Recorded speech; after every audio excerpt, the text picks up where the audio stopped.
Girls humiliated me all through college because I was dirt poor, socially awkward, and way too easy to clown. Then some unknown system sent me back to my first day of college and dropped a cheat code in my face. Cashback system online. Now, every insult paid me. Every humiliation gave me points. Every sucker who stepped on me became fuel for my money, my glow-up, and my revenge.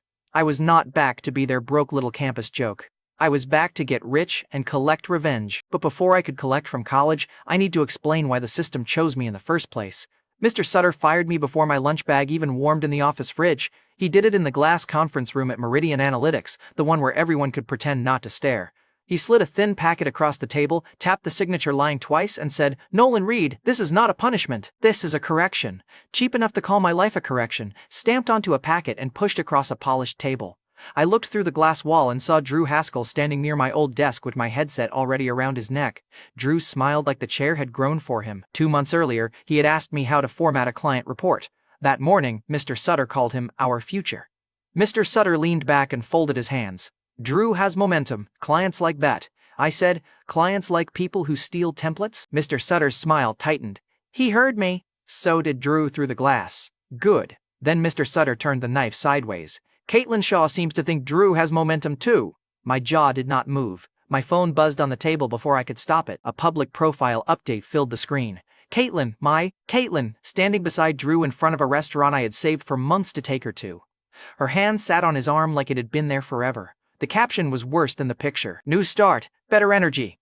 Mr. Sutter did not even look embarrassed. He pushed a company pen toward me. "Sign the release, Nolan. Keep your dignity." I laughed once. It came out ugly. "Dignity?" I asked him. "You fired me in a fishbowl and used my girlfriend as a footnote." Mr. Sutter's eyes cut toward the glass wall.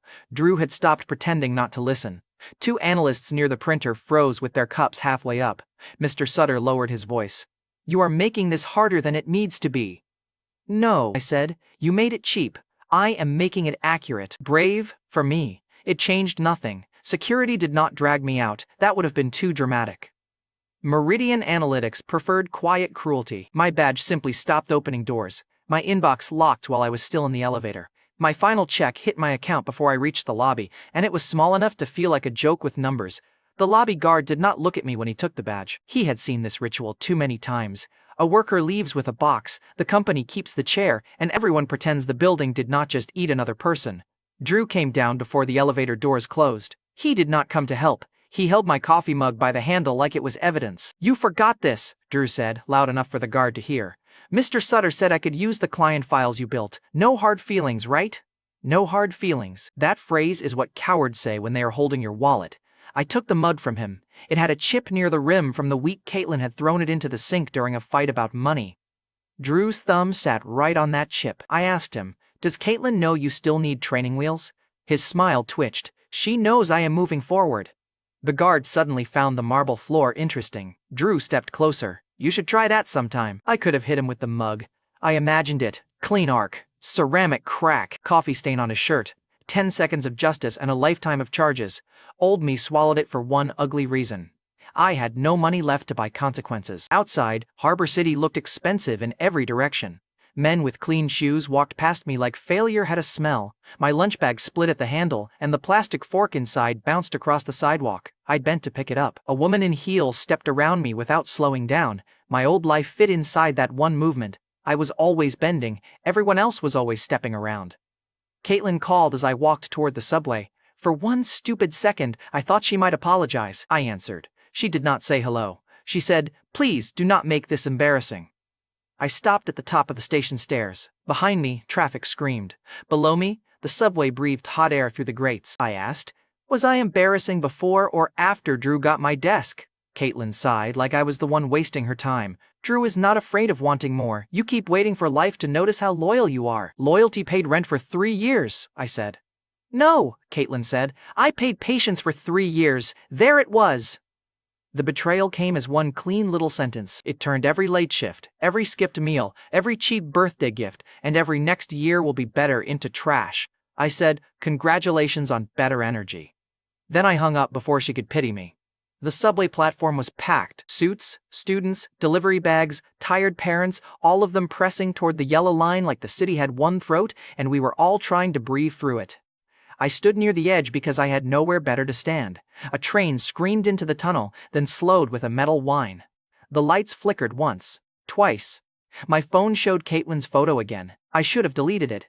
Instead, I stared at it until Drew's smile blurred. I had been a good employee, a good boyfriend, a good loser. Nobody tells you this. Being harmless does not make people gentle, it makes them efficient. The platform lights died, every voice cut off at once. The dark lasted maybe 3 seconds, long enough for someone to curse, long enough for the train doors to hiss open, long enough for me to feel the city keep moving without caring whether I did. Then a blue-white square opened in front of my face. It did not glow like an ad. It hovered like a verdict. Cashback system online. Complaint detected. I stared at it. A man behind me bumped my shoulder and snapped, "Move." The square moved with me. Complaint category: exploited labor, romantic betrayal, social humiliation, wasted loyalty. Beginner wish available. I blinked hard. The words stayed. I whispered, "I finally lost my mind." The system answered in clean, silent text. Select compensation route. Money. Comfort. Revenge opportunity. Time correction. My thumb moved before I understood why. The air in front of me accepted the touch like glass. Money tempted me first. Of course it did. I had $14 in checking and a lunch bag bleeding noodles onto my shoe. Comfort showed a room with no overdue bills, no phone buzzing with pity, no memory sharp enough to make me hate the air. It was disgusting because part of me wanted it. Revenge opportunity showed a door opening back into Meridian Analytics with Mr. Sutter standing on the other side. The old wound in me lunged at that one. I could almost hear Drew apologizing with broken teeth. Then time correction showed a blank line and the feeling of a knife being handed, handle first. But time correction made my hands go cold. Another line appeared. Warning, chosen correction cannot be undone. I laughed again. This one was quieter. Undo what? The fired badge? The ex who traded me like a used phone? The boss who called my life a correction? The college years where I learned to lower my head before anyone even swung? There was one day that had bent everything after it. The first day back at Bayside Metropolitan University. The train. Iris Calloway, Blaine Carver, the rich boy with soft hands and a violent temper. The day I had tried to be polite, tried to be invisible, tried to not embarrass myself in front of the girl everyone wanted. I remembered the way the car had smelled that morning: cold coffee, perfume, wet metal from a rain that had not reached the underground. I remembered pretending my backpack was not falling apart. I remembered looking at Iris like she was a world with a velvet rope around it. Then Blaine had arrived and made one thing clear. In that world, I was not a person. I was a stain he could point at. What hurt most was not that he pushed me. It was that I apologized after. I apologized to him, to Iris, to strangers, to the floor. I apologized so many times that the first week of college learned my voice as background noise. That apology became a habit. The habit became a posture. The posture became a life. So when the system asked where to begin, I did not choose the boardroom. Mr. Sutter was the end of the sickness, not the first infection. The train was where I learned to lower my head. That made the train the first place I wanted to raise it. After that first failure, people laughed easier. Dorm bullies pushed harder. Girls learned my name as a warning. Rich boys learned I would swallow anything if they called it a joke. I looked at the option again. Time correction. The smart wish would have been money. The safe wish would have been peace. I was done being safe for people who enjoyed stepping over me. I raised my hand in the dark, and the system waited. "Send me back," I said. My voice sounded calm enough to scare me. "Not to a better life. Back to the first day I let them price me." The square pulsed once. "Define complaint target." I thought of Mr. Sutter's pen, Caitlin's caption, Drew at my desk. Blaine's old smile, the entire clean little machine that taught me to apologize for occupying space. "All of it," I said. "But start with the train. Confirmation required." I did not hesitate. "Yes." The platform dropped out from under me. The system skipped light tunnels, angel choruses, and wise voices promising destiny. It gave me the dirty taste of subway air, the crack of my knee against metal, and my own breath tearing back into a younger chest. I opened my eyes on a moving train.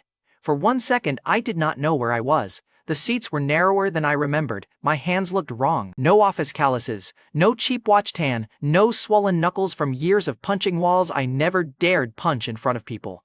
My reflection stared back from the dark train window. Thin face. Bad glasses, uneven posture, the old nervous mouth, 21 again, broke again, alive again. A student ID hung crooked from the strap of my backpack. Bayside Metropolitan University. The date printed on the train monitor was the old date, orientation day. The first clean morning before 4 years of small humiliations learned my name. My wallet sat in my lap where the fall had knocked it loose. Inside were two $20 bills, a cafeteria card, and the cheap student transit pass I had once guarded like treasure. My office badge was gone, my final check was gone, Mr. Sutter's packet was gone. The cashback system had not sent me back rich. It had sent me back early. That was better. Early meant the villains had not collected interest yet. A soft voice across from me asked, "Are you okay?" I turned. Iris Calloway sat by the window with a designer duffel tucked beside her boots. Same glossy hair, same clean sweater, same calm eyes that had once made half the car straighten their backs without knowing why. In my first life, I had stared too long. Then I had tried to help her with a bag she did not need help carrying. Then Blaine had made me the day's entertainment. This time I looked at her eyes, then at the duffel, then back at her face. "I am deciding whether to be grateful or offended," I said. Iris blinked. "For what?" "For waking up near someone pretty and still having this face." Her mouth opened, then she laughed before she could stop herself. She had a small bandage on one finger from a paper cut. I remembered that too. Back then, I had offered her a napkin like I was presenting a wedding ring. Blaine had laughed, and half the car had learned my face before campus even saw me. Now I noticed the bandage, noticed her duffel blocking the aisle, noticed my own hand moving to help before I stopped it. Old habits sprint back to the first person who ever rewarded them. I kept my hand in my lap. Iris glanced at it, then at my face. "You looked like you were about to say something." "I was," I said, and decided the sentence was too poor to survive. She laughed again, softer this time, and tucked the loose strap of her duffel under her boot herself. "Good. I did not need to rescue a bag that was not in danger. I needed to stop auditioning for kindness." The sound hit me harder than the system. Romance was not the point. I was not that stupid anymore. The hit came from the order of it. In the old life, Iris had smiled at me out of pity after I was already bleeding. This time, she laughed before anyone hurt me. Small difference, huge price. A faint square flickered at the edge of my vision. Beginner wish spent. Cashback, system access retained. Current balance, pending. Another line appeared beneath it, smaller and meaner. Complaint chain reopened. The system did not tell me how to win. It did not hand me muscles, money, or charm. It only confirmed the old bill had not been closed. That was enough. A broke man with a receipt is still broke. A broke man who remembers every thief is inventory. I slipped the student ID back into my wallet and looked at Iris again. Her face was still open, curious, unguarded. The old me would have begged that look to stay. The new me knew better. You do not beg a moment to stay. You make the next person pay for interrupting it. I did not ask the system for a manual. Manuals were for men who had time to be confused, and confusion had already eaten enough of my life. This time, I would learn by making someone else bleed real value first. I had old memories, a working pulse, and a problem walking toward me from the next car. The train slowed. The doors between cars slid open. Iris's smile faded first. That told me enough. Blaine Carver stepped in wearing a jacket that cost more than my rent used to cost. His hair was perfect, his jaw was tight, and his eyes moved from Iris to me like I had stolen property by sitting in the wrong seat. In my first life, that look had made me shrink. This time, I looked back. The cashback system waited in the corner of my sight, quiet as a loaded gun. Blaine's smile spread when he recognized the old version of me. Then, he saw Iris still smiling. He stepped into the aisle. The first bill had arrived, and this time, I was done paying it alone. Blaine Carver did not start with a punch. Men like Blaine rarely did. They needed an audience first. They needed the room to agree that violence was just confidence with better shoulders. He planted one hand on the pole beside Iris Calloway and looked down at me through my old glasses. "Do you know him?" Blaine asked Iris. Iris heard the warning under the question. So did half the train car. Her fingers tightened on the strap of her designer duffel. "We were talking," Iris said. Blaine smiled at me. "That was not the question." In my first life, I had explained, I had stammered that I was only being polite. I had made myself smaller with every word until Blaine had the whole car's permission to step on me. This time, I leaned back against the seat. "She knows me now," I said. "You arrived late." Iris turned her head fast, like she wanted to warn me not to be stupid. Too late. I had spent one whole life being careful for people who never returned the favor. Blaine's jaw flexed. "Funny." "No," I said. "Accurate." A few riders looked up from their phones. That mattered. A public bully hates witnesses until he needs them to clap. The snack cart rattled past before Blaine could answer. Iris glanced at it and then at the empty cup in Blaine's hand. I remembered this tiny detail from the old day. Iris had asked Blaine for water before he went to the next car. Blaine had come back with a coffee for himself and an attitude for everyone else. Small neglect. Big opening. I pulled a sealed bottle of water and a wrapped snack bar from my backpack. In the old life, I had packed them because I was poor and nervous. In this life, They were inventory. I held them out to Iris. $5, I said. Iris stared at the bottle. You are selling me water? Emergency service fee, I said. The premium version includes not making you listen to him explain why forgetting was leadership. The corner of her mouth broke first. Then she laughed. The sound went through Blaine like a slap. Iris took the bottle and snack. She dug cash from her bag and pressed it into my palm. Fine. Best scam on the train. The cashback system flashed once at the edge of my sight. First voluntary transaction recorded. The amount was pathetic. The feeling was not. Blaine looked at the cash in my hand. You charged her for gas station trash? I charged her for what you failed to bring, I said. Relax, there is still a free lesson for you. The rider across the aisle made a choking sound. Not a full laugh. Enough. Blaine heard it. His smile died. Iris said, Blaine, leave it alone. That should have helped. It did the opposite. Blaine did not hear concern. He heard another man making her speak softly. Men like him translate every woman's embarrassment into a challenge against their own ownership. He looked down at the $5 in my hand. Give it back. I held the bill up between two fingers. Refunds require a receipt. It is her money. It was her thirst. A student near the doors laughed before he could hide it. Blaine turned his head just enough to mark the sound. The student looked away. Cowardly, but useful. A laugh that gets swallowed still leaves a taste. Blaine stepped closer until his knee touched mine. He leaned closer. Stand up. I looked at his shoes. Clean, expensive, planted too wide. No. You think because she laughed you matter? Blaine asked. No, I said. I think because you are blocking the aisle, everyone can see you. Blaine's shoulders went still. He had two exits, walk away and look small, or force the car to accept his version of the scene. Blaine chose the expensive mistake. He grabbed my jacket and yanked me up from the seat. I did not hit him. I let my glasses tilt. I let the bottle cap roll under the seat. I let the whole train car watch him put hands on me first. Iris stood. Blaine, stop. I lifted one hand toward her without looking away from him. Do not get between us. He will blame you for embarrassing him. Blaine shoved me against the pole. Pain burst through my shoulder. The cashback system did not rescue me. Good. I had not asked for rescue. Blaine said, apologize. I wiped my mouth with my thumb.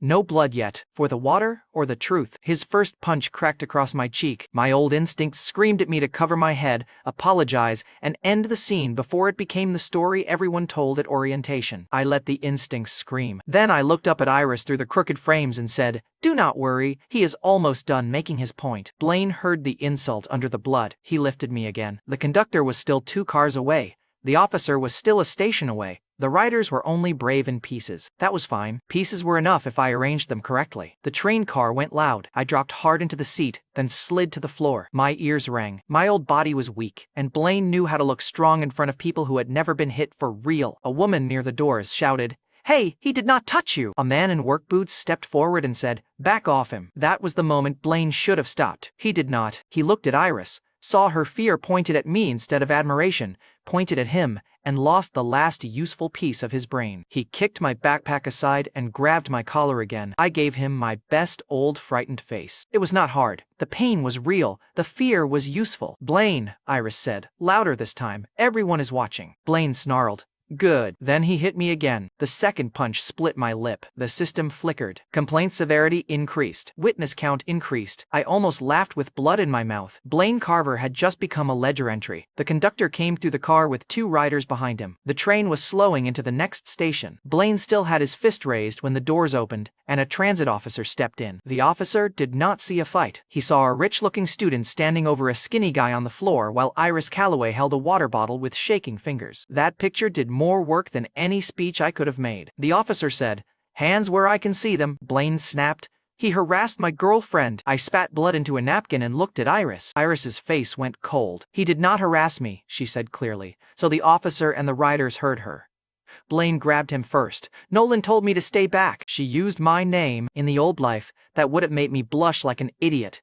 This time, I kept my head lowered so Blaine could not see me smile. 2 riders backed Iris up. One showed the officer a recording from his phone. Another pointed at the snack wrapper still in Iris's hand and said, Blaine lost it over water. Blaine's face changed by inches. Anger first, then surprise, then the first little flash of calculation. He understood too late that the audience had not become his weapon. It had become mine. I did not give a statement on the platform. I did not make a dramatic speech. I let the officer call medical help because my face looked bad enough to make Blaine look worse. On the platform, Blaine tried one last performance. He pointed at me while the transit officer held him back with one arm. He is pretending. Look at him. He is always like this. That was a beautiful sentence because nobody there knew what always meant.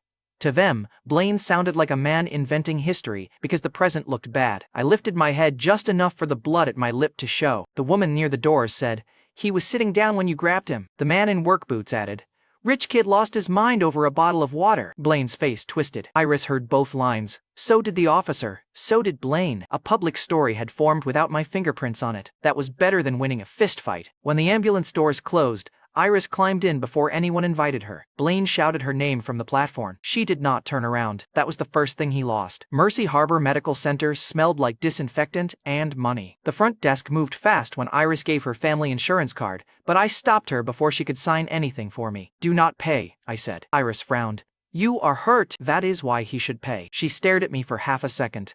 Then she understood I was not being brave. I was being greedy. Good. Brave men get flowers. Greedy men get wires. A nurse cleaned the blood from my lip. A doctor looked at my cheek and shoulder, said nothing interesting, and left me with a cold pack. I kept the medical part short, even in my own memory, because the pain was not the point. The point arrived in a tailored coat with Gordon Carver's face. Blaine's father entered the private room as if he had bought the hallway on the way in. Blaine came behind him, pale now, one cheek red from a different kind of impact. Mr. Carver looked at me, then at Iris, then at the tablet in the nurse's hand. "Nolan Reed," he said. "This got out of control." "Your son got out of control," I said. Blaine stepped forward. "You baited me." Mr. Carver turned once. "Be quiet." Blaine shut his mouth. That was the second thing he lost. Mr. Carver faced me again. "I would prefer this not become a campus matter before the semester begins." There it was. Not guilt, not justice. Containment. I sat up slowly, winced where everyone could see it, and let the cold pack fall into my lap. "I would prefer a lot of things," I said. "I preferred not getting punched for selling water." Iris looked down, and her grip tightened on the chair beside my bed. Mr. Carver heard the number before I said it. Men like him always did. They heard price tags in silence. I did not answer immediately. I reached for the cup on the side table, missed it on purpose, and let my hand shake just enough for Iris to notice. Blaine muttered, "Unbelievable!" Mr. Carver cut him off without looking. "Your opinion is currently expensive." I liked Gordon Carver more than I liked his son. Kindness had nothing to do with it. He understood damage and clean units. He asked, "What do you want?" Blaine scoffed. I looked at him. "A public apology to Iris for dragging her into your little performance?" Blaine's eyes went wide. "To her?" "Yes," I said. "You hurt me. You embarrassed her." Iris looked at me fast. That landed better than any flirt line. Mr. Carver nodded once. "And?" Mr. Carver looked at my split lip, Iris's face, Blaine's stiff jaw, and the officer at the door. He had seen enough to know the truth had already escaped him. That made him practical. Practical rich people are my favorite kind. They do not waste time pretending a problem is moral when it is already financial. Hospital bill covered, replacement glasses, missed orientation expenses, and a private settlement of $120,000. The room held still after I named the number. That was the part I enjoyed. Not the pain, not the bandage, the pause. For a second, every person in that room had to decide whether the skinny boy with the split lip was delusional or dangerous. Iris looked at me like she had expected me to ask for an apology and maybe a ride to campus. Blaine looked at me like I had robbed him. Mr. Carver looked at me like he had found a bill he could pay before it grew teeth. I had spent years being priced by other people. This was the first time I quoted myself. Blaine exploded. "For a bloody lip?" I smiled at him with the bloody lip. "No. For being stupid where people could record you." Mr. Carver did not flinch. That told me the number was acceptable, maybe annoying, not damaging. He took out his phone. Blaine saw it and turned red. Mr. Carver said, "You made your temper a family expense." That was the third thing Blaine lost. The apology came first. Mr. Carver made him say it with Iris in the room and the officer at the door. Blaine stared at the floor and forced out, "I am sorry I involved you." Iris answered, "You should be sorry you hit him." Blaine's ears went red. Beautiful. Then the wire hit. My phone buzzed in my palm. The number looked fake because I had never seen that many digits attached to my name without a minus sign. $120,000. The cashback system opened over the hospital blanket. Complaint resolved. Compensation received. System points credited. Available upgrade paths unlocked. I paid the hospital charges from the same account before leaving the bed. The system rewarded the spending without giving me a lecture. A bill became points. Blaine's family money became fuel. The loop was crude, shameless, and perfect. A notification offered pain reduction, but I ignored it for the moment. Pain had value while Iris was still in the room. I kept my face blank. Inside, the old fired man from the subway platform lifted his head. Pain was cheaper than poverty when someone else was paying the bill. Mr. Carver watched me confirm the transfer receipt. I did not pretend the terms were the reward.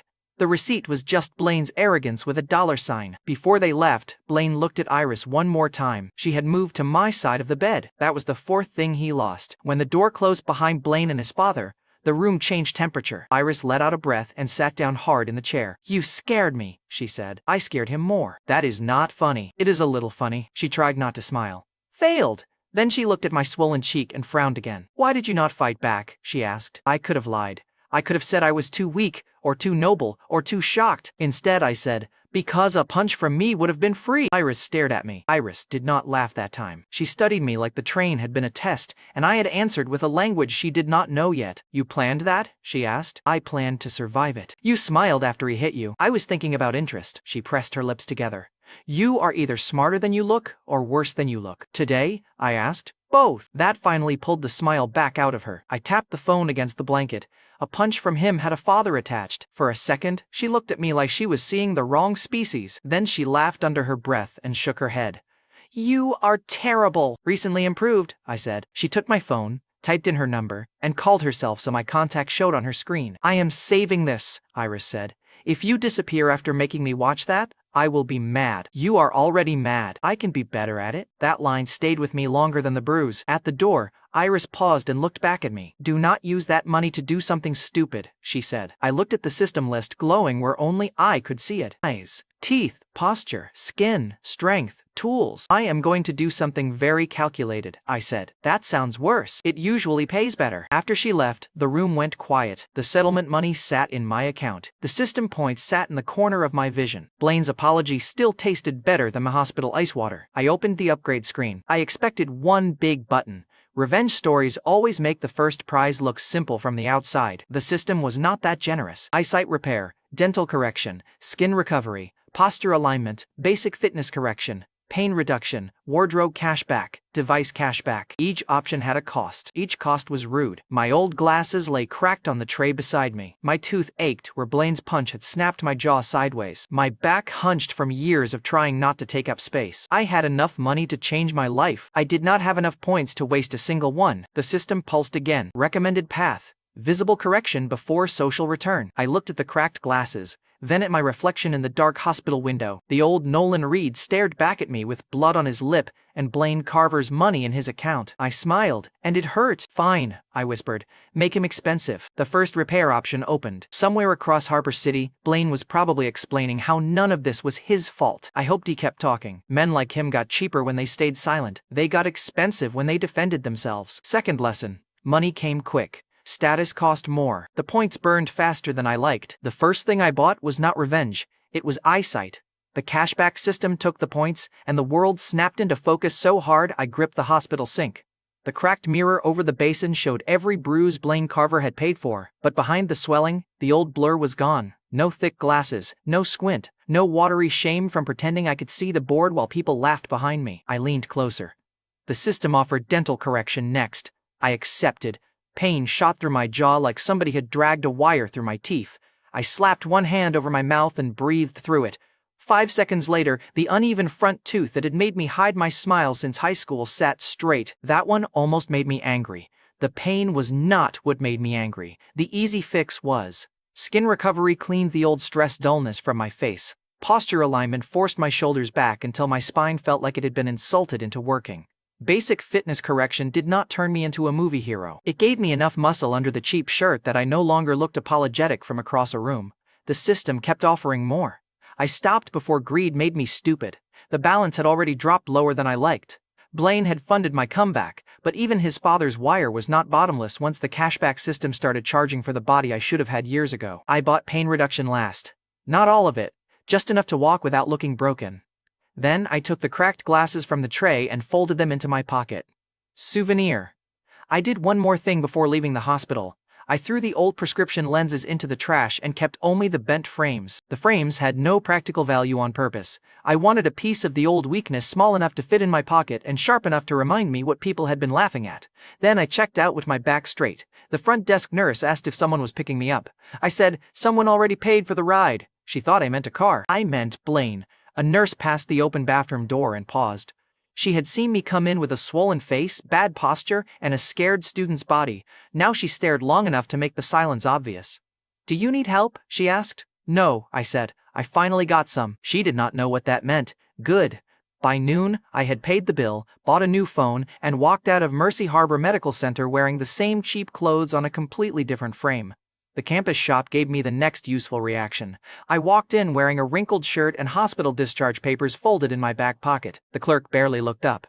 10 minutes later, after I carried a fitted hoodie, clean shoes, 2 plain shirts, and a belt to the counter, his tone changed from "student discount is over there" to "Sir, do you need anything else?" Sir, a stupid word. A useful word. The system credited the purchase and I watched the points crawl up a little. Not enough to make me careless. Enough to prove the loop worked, spend the enemy's money, receive a better weapon. The phone store was my first public test. The sales associate started with the tired voice people use on broke students. Then I put a new phone and a laptop on the counter. When the payment cleared, the associate stood straighter and offered a protective case like I had become worth upselling. The system flashed. Device purchase recorded, cashback points credited, not enough to make me rich, enough to make me smile. Outside, I caught my reflection in the store window. Fitted black hoodie from a campus shop. Clean shoes, new phone, no glasses. Bruise fading under skin, the system had forced back toward healthy. The old Nolan Reed had not become handsome because fate loved him.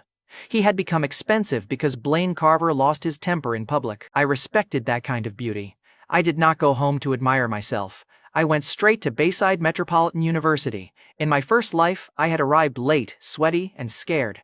My old glasses had fogged from the train. Someone had called me lost before I even found the classroom. By lunch, people knew me as the weird guy from the train.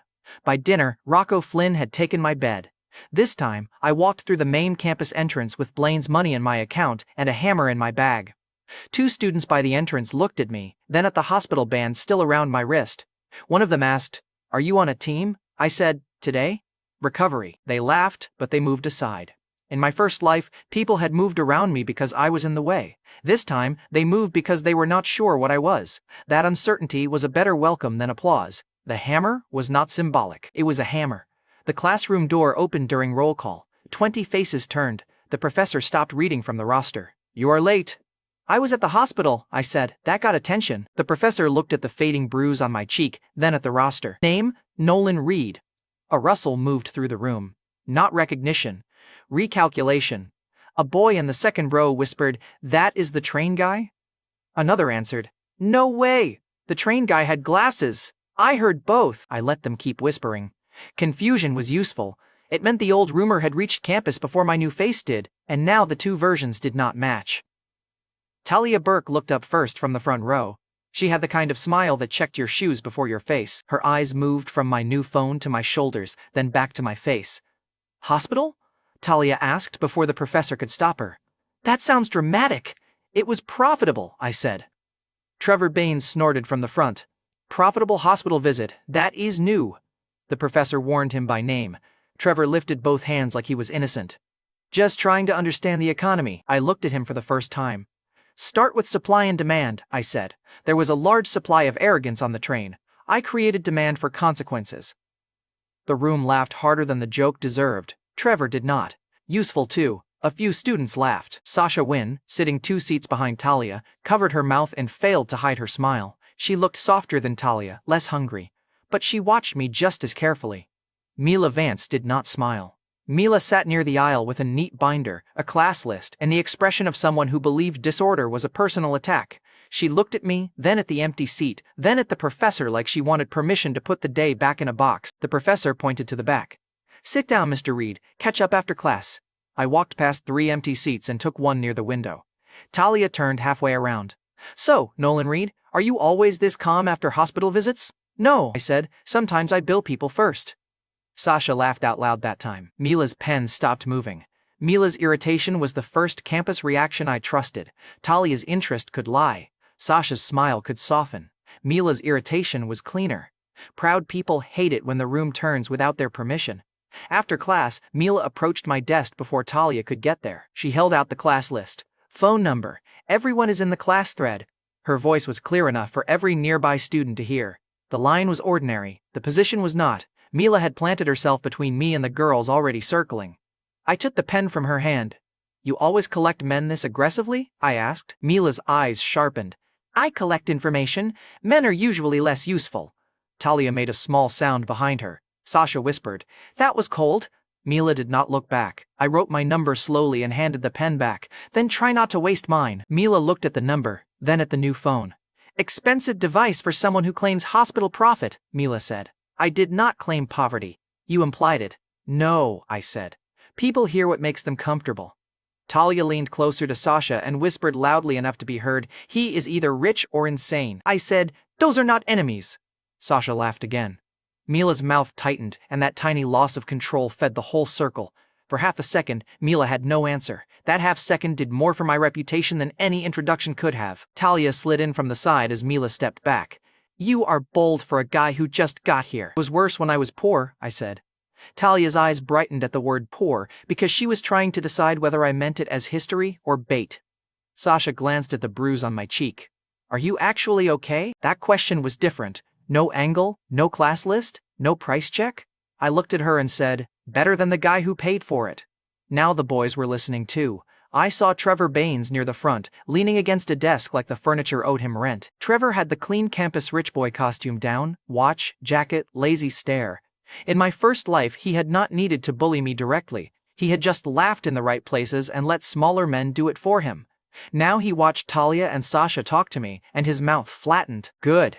Desire was useful. Jealousy was faster. The professor dismissed the room.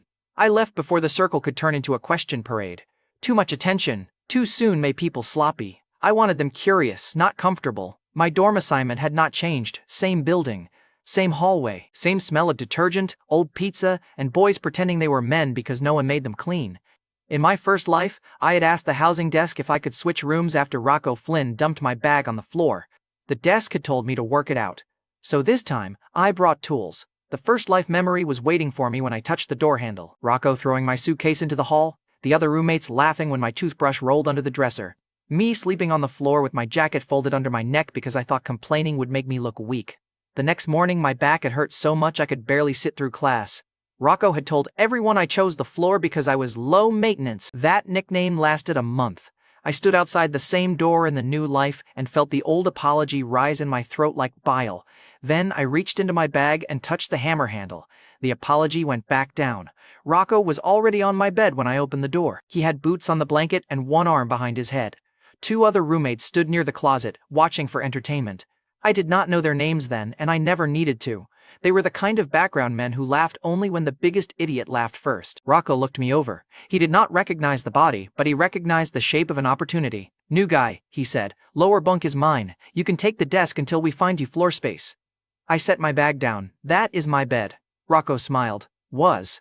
The two roommates laughed. I unzipped the bag. Rocco sat up a little. What, you got snacks in there? No, I said. I pulled out the hammer and placed it on the pillow beside his boot. The room went quiet in a way that finally felt earned. Rocco stared at the hammer. Then he looked at me. You threatening me? I'm unpacking, I said. One roommate took a step toward the door. Rocco tried to save the moment. You think a hammer makes you tough? One of the roommates gave a nervous laugh. It died when nobody joined him.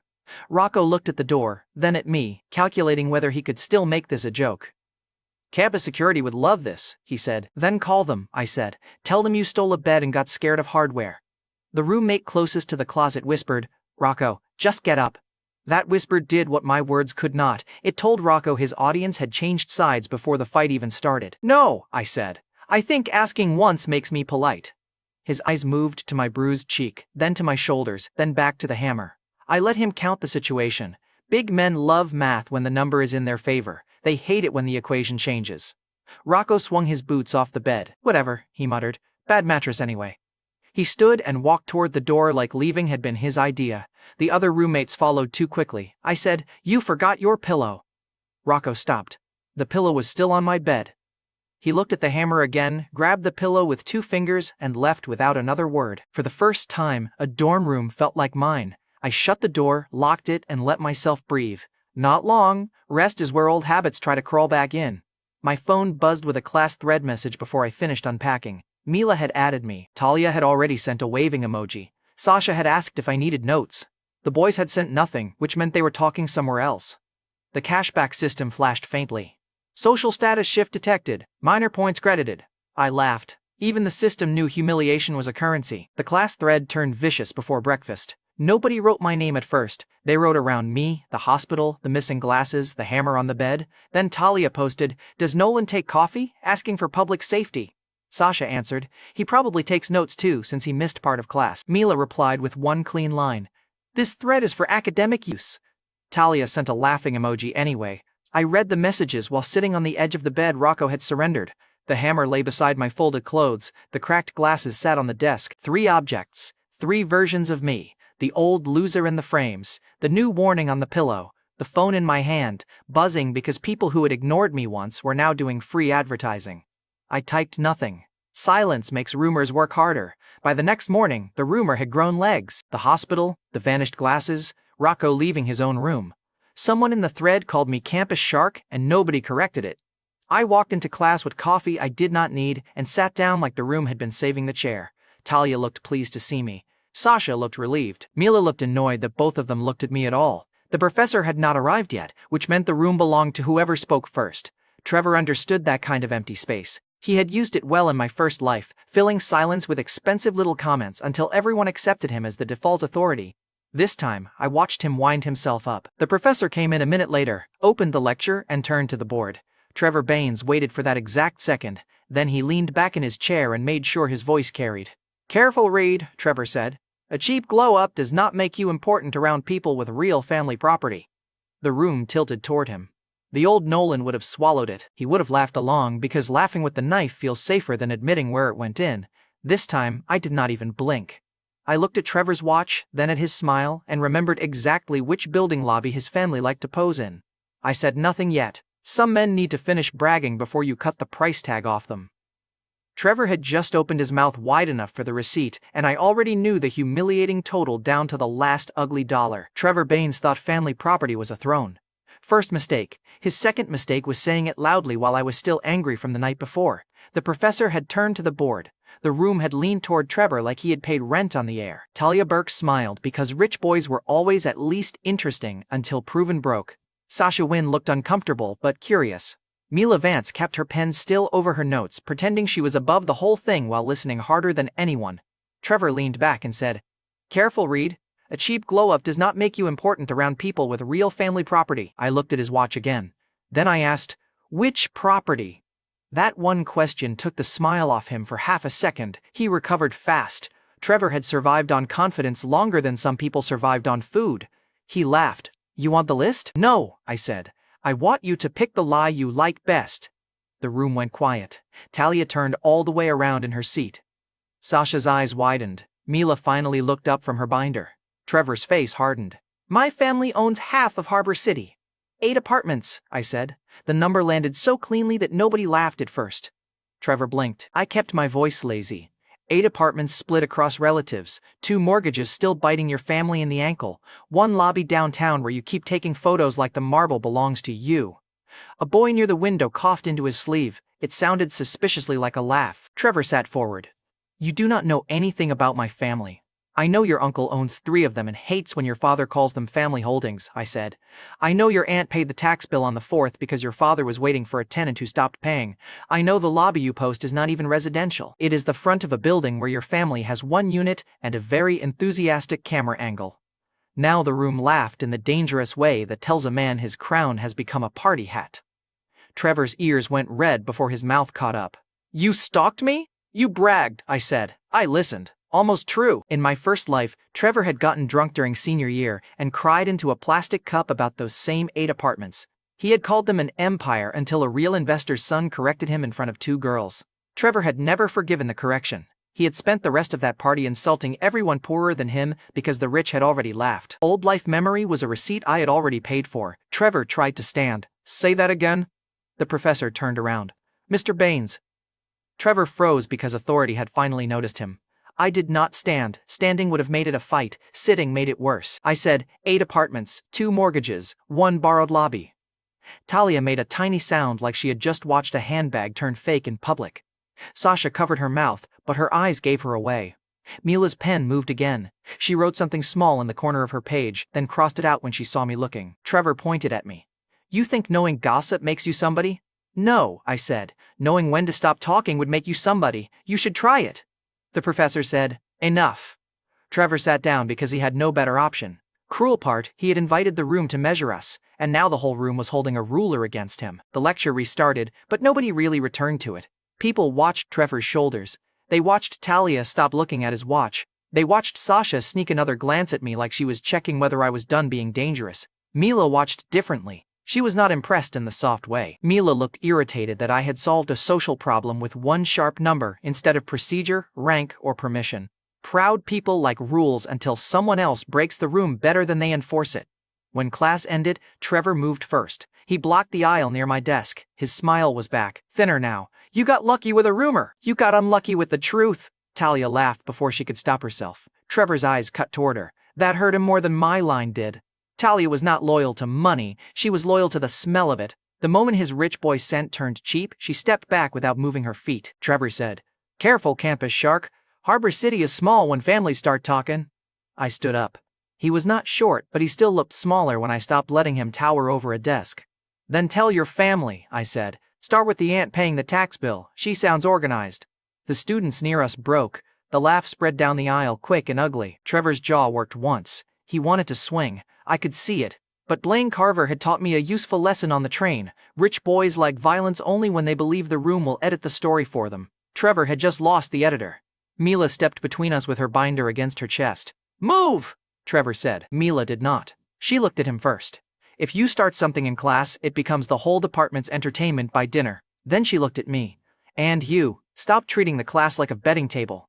I prefer tables that pay, I said. That is not a defense, I called it accounting. Her eyes narrowed. You are enjoying this. A little, I said. He said half of Harbor City. I gave him a discount. Sasha laughed under her breath. Talia touched Trevor's sleeve like she wanted to calm him, then let go when she remembered everyone was watching. That tiny retreat was another public loss. Trevor saw it too. He turned and walked out before he could lose anything else. The room did not go back to normal after he left. That was the point. Status is not a crown. It is a habit other people repeat for you. Trevor had trained the room to treat him like money. I had made the room repeat a different habit in under 5 minutes. The professor tried to reclaim the last minute with an assignment reminder. Nobody cared. A student behind me whispered, 8 apartments is still rich though. Another student answered, not after saying half the city. Humiliation does not need to erase the truth. It only needs to make the lie louder than the truth ever was.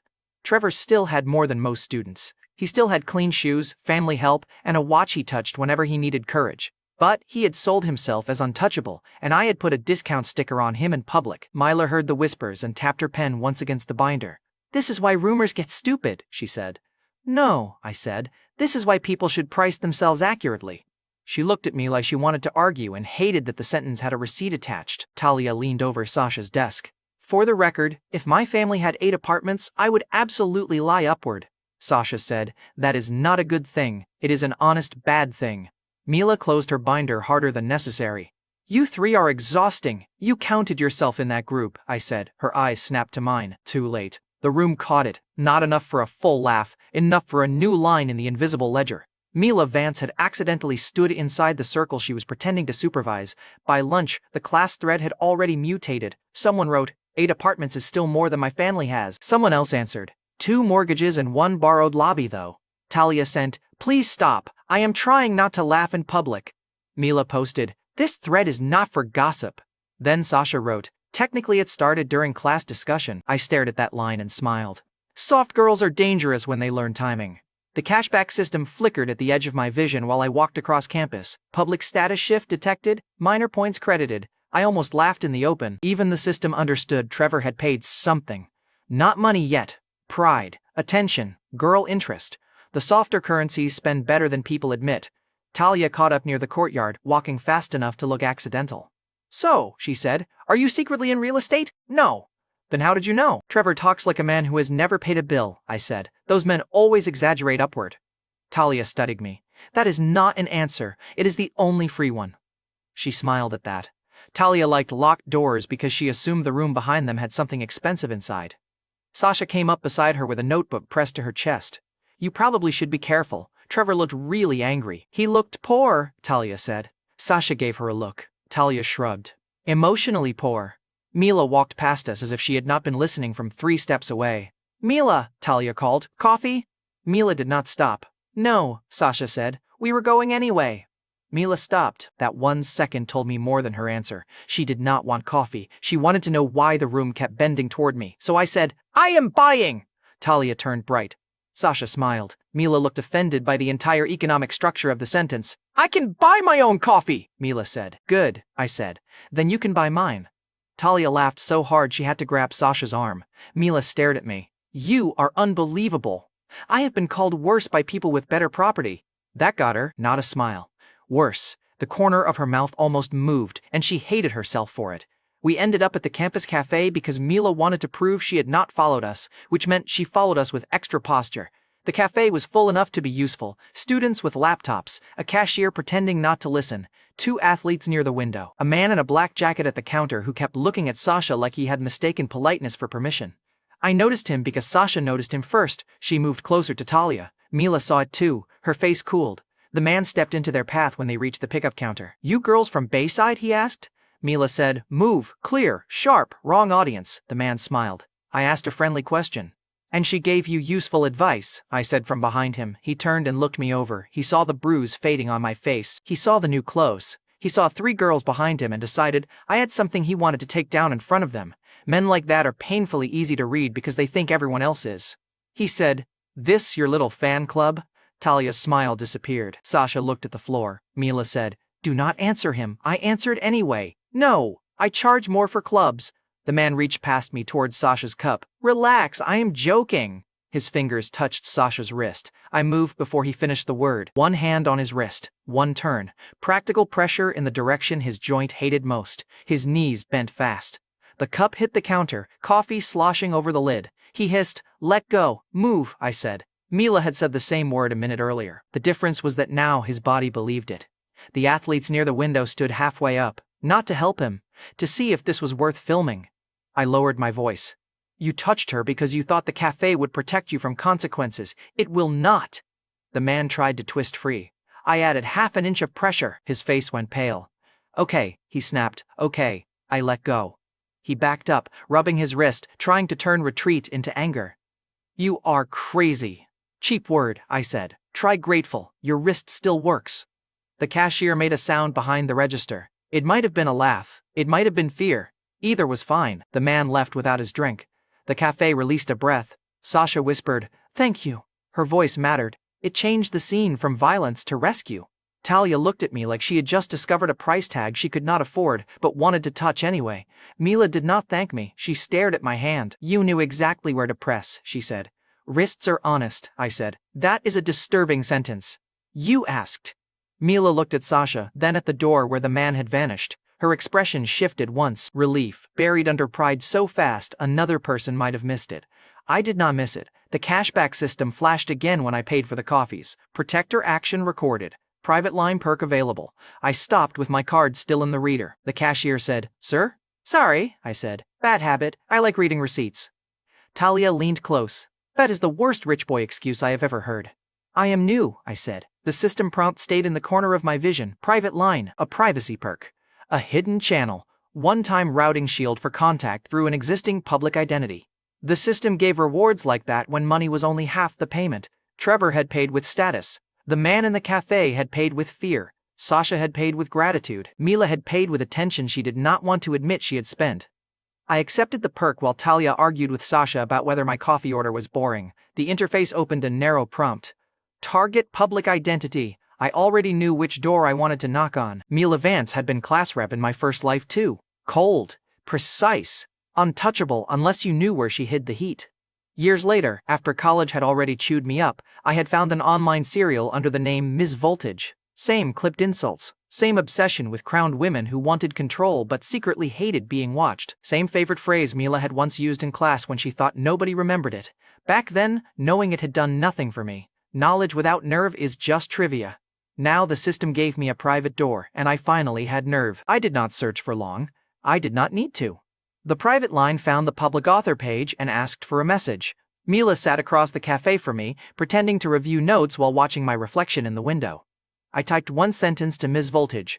Your villain queen is not cruel enough. She keeps asking permission before she ruins people. I sent it.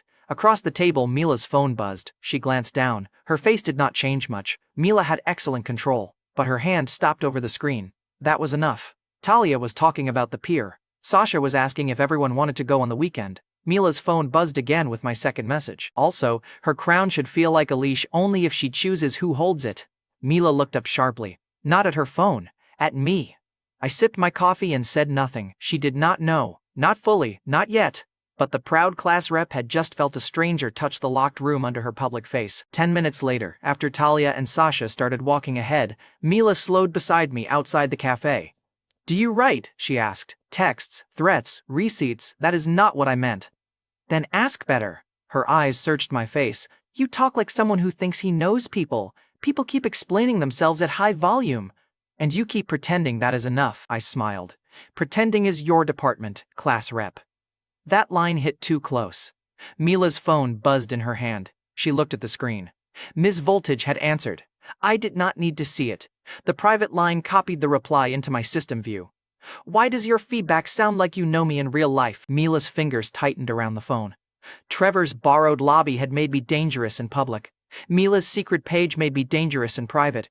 Since I came back to Bayside, the girl who liked controlling the room now had to wonder whether someone had already found the room she hid inside. Ms. Voltage waited 12 minutes before sending the next message.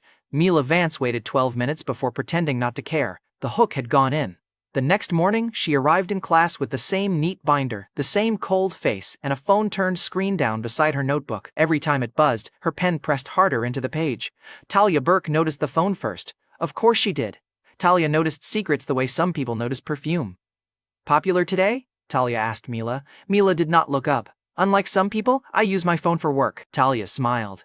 That was mean for free. Then consider it charity. Sasha Wynn made a small choking sound behind her notebook. I sat 2 seats away and opened the private line. Ms. Voltage had typed, deleted, typed again, and finally left one message. Do I know you? I answered after the professor turned to the board. You know the type. That is worse. Mila's phone buzzed. Her jaw tightened. The professor asked a question about market confidence. 3 students looked down. Mila should have answered. She always answered when silence made the room disorderly. This time, she missed the opening. Trevor Baines tried to take it. Confidence is when investors trust real assets, he said too loudly. I did not even turn. Careful with real assets. The room laughed before Trevor could finish inhaling. Trevor, shut up. Mila finally looked at me, and that look had murder in it. Good. Murder was attention with better posture.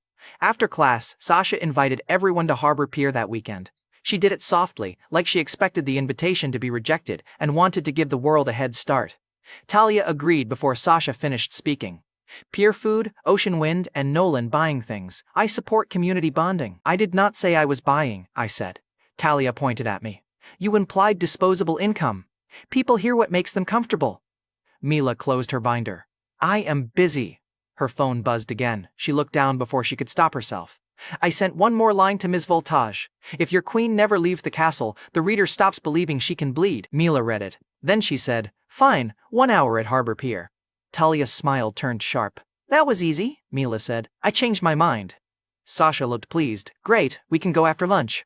Mila avoided my eyes. She did not know I had opened the door. She only knew somebody had knocked from the inside. Harbor Pier was crowded enough to hide intention and loud enough to make every private reaction feel stolen. Food carts, student couples, cheap souvenir stands, children dragging parents toward the railing, gulls screaming like they had opinions about capitalism.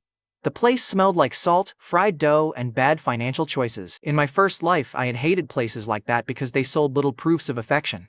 Caitlin Shaw had once stopped at a jewelry stall just like the one near the pier entrance. She had picked up a silver necklace, held it against her throat, and laughed when I checked the price too slowly.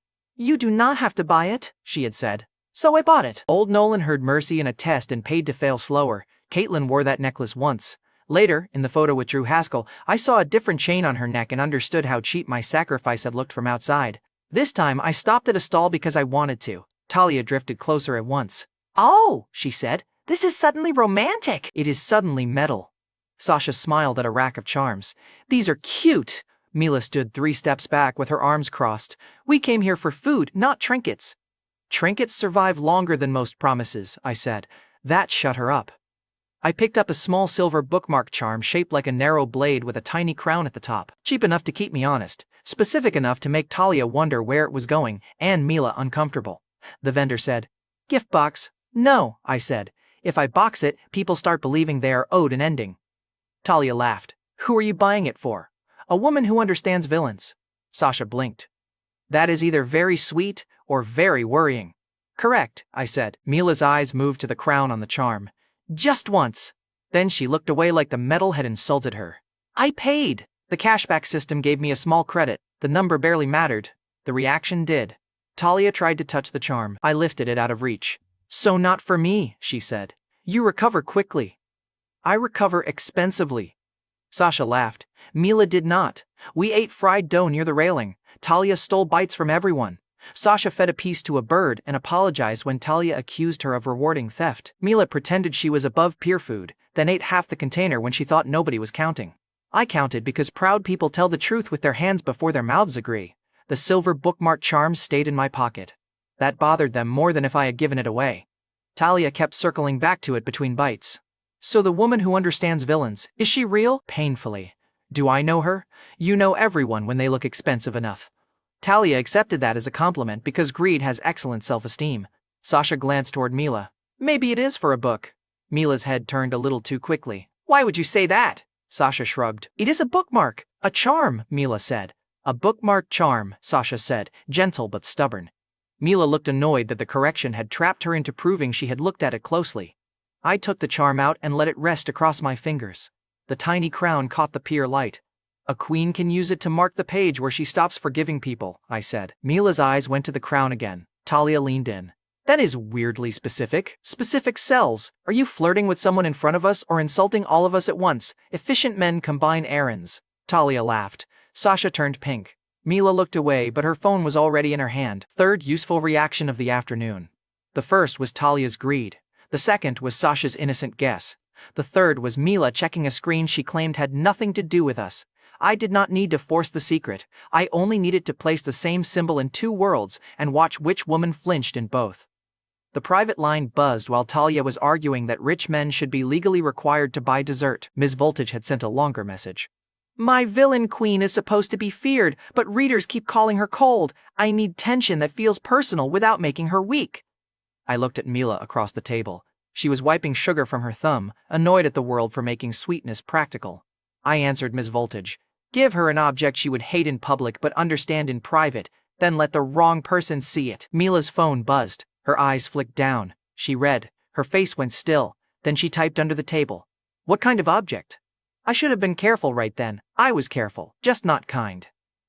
The cashback system had a small shop of ridiculous perks and physical rewards that looked harmless until people touched them in the wrong room. Most were useless. Some were dangerous because people are dangerous with context missing. I found a stage prop box under novelty author tools, black velvet choker, silver tag. The tag read, "Property of the Crown." In a private draft room it was a villain queen prop. In a public cafeteria it was social dynamite. The system asked for a delivery target through the private line. I should say I hesitated for moral reasons. I hesitated because points were still scarce. Then I bought it. Enemy money had fixed my eyes. Public shame had funded my status. If the system wanted to turn a writing prop into leverage, I was not going to pretend I had become a saint after 3 good coffees. I sent Ms. Voltage one final message for the day. A crown is obvious. A leash is honest. Make the queen decide which one she wears. Mila read it at the pier and almost dropped her phone. Talia saw. Her eyes narrowed with interest. That small, ugly spark made the next day burn. On the walk back, Talia kept drifting behind Mila like a woman following a sale sign. Mila noticed by the second block. "If you need something, say it," Mila snapped. Talia lifted both hands. "I am admiring your mysterious work ethic. Admire from farther away." "Fine. But if you are secretly dating someone rich, I am professionally offended you did not introduce me, Sasha said. Talia. What? I said professionally. Mila's answer was, the day I date someone for money, I will send you a thank you card for the inspiration. Talia laughed, but not comfortably. That line mattered later. It made the cafeteria believe Mila had something worth hiding. Talia did not need proof after that. She needed a box, an audience, and the confidence of a person who had never been punished for touching another girl's wound. I could have stopped the spark there. I did not. The system had shown me the prop. Mila had asked for tension. Talia had volunteered herself as the hand that would make it public. Some traps are built by villains. Some are built by bored pretty girls trying to prove they are the smartest person at lunch. The package arrived during lunch, not to my hands, to Mila's. I paid for a clean delivery to the public identity's real campus drop. No visible sender, no messy explanation. The system did not show off. It simply placed a dangerous object where pride and curiosity could fight over it. Mila walked into the cafeteria with a small black box tucked under her binder. I saw it! Talia saw it too! Sasha saw Talia seeing it and immediately looked worried. The cafeteria was already loud. Trevor sat with two boys near the middle, trying to laugh like yesterday had not happened. Bianca Ellery sat near the windows with a drink she had not touched, alone by choice in a way that made the empty chairs around her look expensive. Bianca had been around campus before, but not in my orbit. She had the kind of beauty that did not ask for attention because attention had learned to come kneel on its own. People lowered their voices near her without being told. Talia moved first. Mila, she said, sweet enough to rot teeth, did someone send you a gift? Mila held the box closer. No, that looked like a box. Excellent vision. Talia laughed and reached for it. Come on, we are all friends. Mila stepped back. Touch my things and I break your fingers. Every table nearby heard that. Talia's smile brightened because Mila had given the room a reason to look. Wow, Talia said. That's serious? Sasha grabbed Talia's sleeve. Leave it. Talia did not leave it. She never did when attention was warm. Trevor called from the next table. What is in the box, class rep? Love letter from the department? Mila's face went cold. Talia used that second. She hooked one finger under the ribbon and pulled. The lid slipped.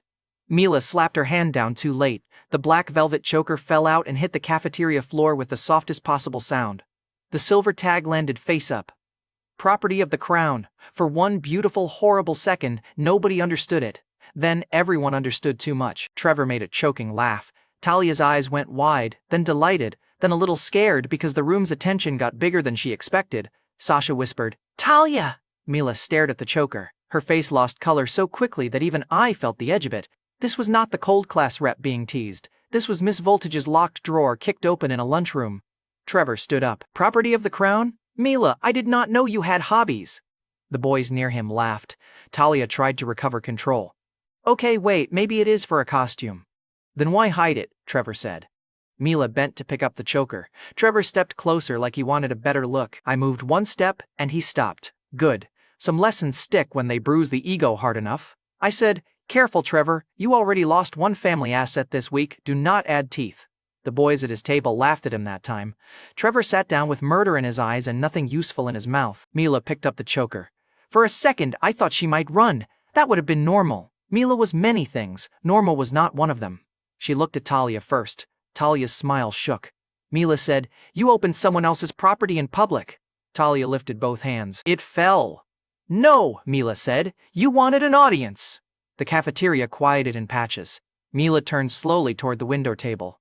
Bianca Ellery finally looked up. Everyone made the same mistake with Bianca.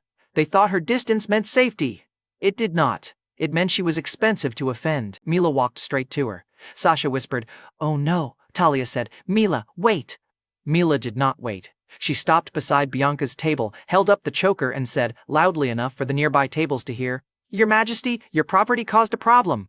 Bianca stared at her. The entire cafeteria forgot how to chew. Bianca said, excuse me? Mila's smile appeared. All cliff-edge violence and zero mercy.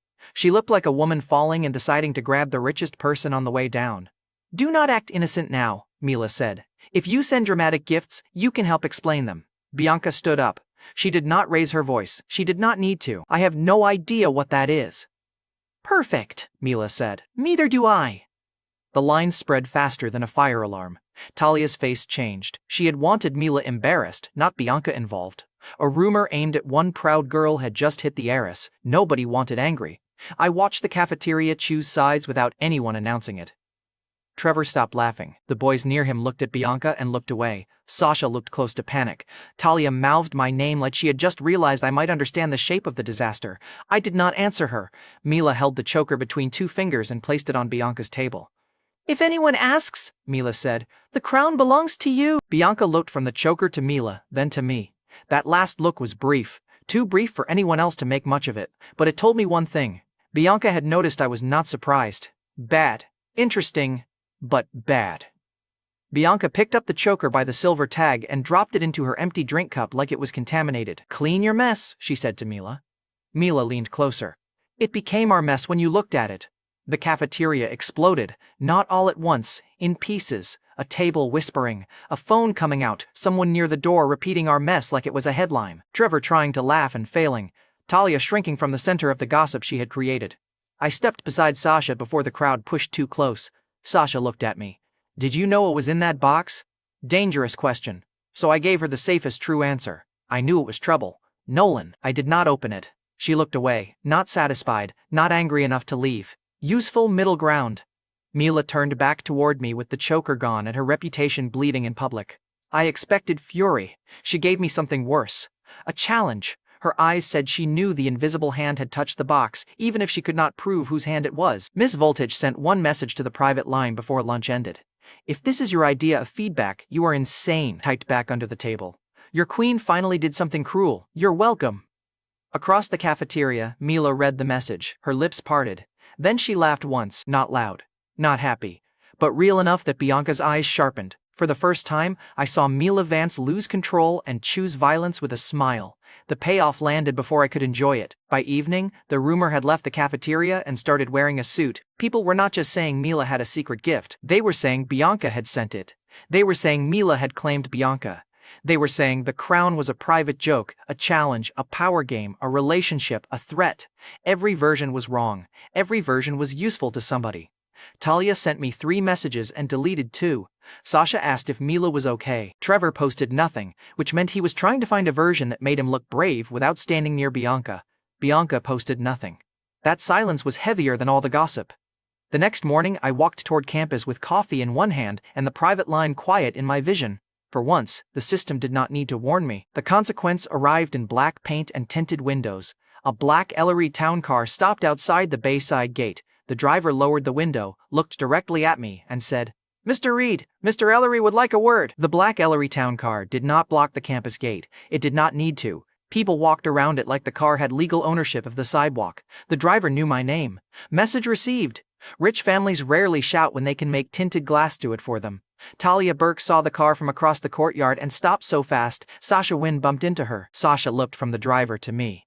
"Nolan, do you know them?" "Apparently," I said. "They know me." Mila Vance stood near the steps with her binder held too tight. She had arrived early, probably to look unaffected by the rumor that she had personally set on fire. When she saw the Ellery car, her face did not change. Her knuckles did. Bianca Ellery sat in the back seat. She did not wave. She looked at me through the open window like I was an unpaid invoice. "Get in," Bianca said. Talia made a small sound that was half envy, half survival instinct. Mila said, "You do not have to go." Funny, coming from Mila. She had dragged Bianca into the rumor in front of half the cafeteria. Now Bianca's family had sent a car, and Mila wanted to pretend choices still looked clean. I stepped closer to the car. "Is this a kidnapping?" I asked Bianca. Her eyes narrowed. "If it were, I would not let you bring coffee." Generous. "Do not test me before breakfast." I got in. The door closed with a soft, expensive sound, and the campus outside turned into a moving audience. Students stared. Talia stared hardest. Sasha looked worried. Mila looked like she wanted to stop the car with her bare hands and then claimed she had simply been crossing the road. Bianca watched them through the glass. "You enjoy being seen," she said. "Only when it pays." "Then congratulations," my family noticed. She set a paper cup in the holder between us. "For you," Bianca said. I looked at it. Poison, decaf, crueler. Her mouth twitched before she killed the reaction. That tiny twitch made the ride more dangerous, not less. Bianca was not a simple rich girl throwing a tantrum. She could enjoy a line while planning to use the person who said it. That made her useful and annoying, which was a powerful combination in my life lately. I took the cup anyway. "If this is a peace offering, it is bad," I said. "It is not peace. It is proof you can accept something from my family without making a speech. I charge extra for speeches. My father might actually pay." Then I will speak slowly. Bianca looked out the window. Do not charm him. You think I can? I think men like my father collect dangerous tools and call it judgment. She had said that out loud, not private motive, not hidden plan, a warning. It also told me she had not brought me to Ellery Estate because she wanted me crushed immediately. She wanted to see whether I crushed well. I took one sip of coffee. The choker was not mine.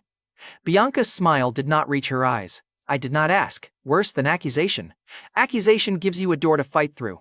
Bianca's tone said she already had a room prepared. We left Bayside Metropolitan University and drove toward the part of Harbor City where the lawns got wider and the houses started pretending they were not houses. Ellery Estate sat behind iron gates, all pale stone, trimmed hedges, and windows tall enough to make normal people feel temporary. In my first life, I had only seen places like that through online articles and late rent anxiety. This time, the gate opened because a rumor had made me useful.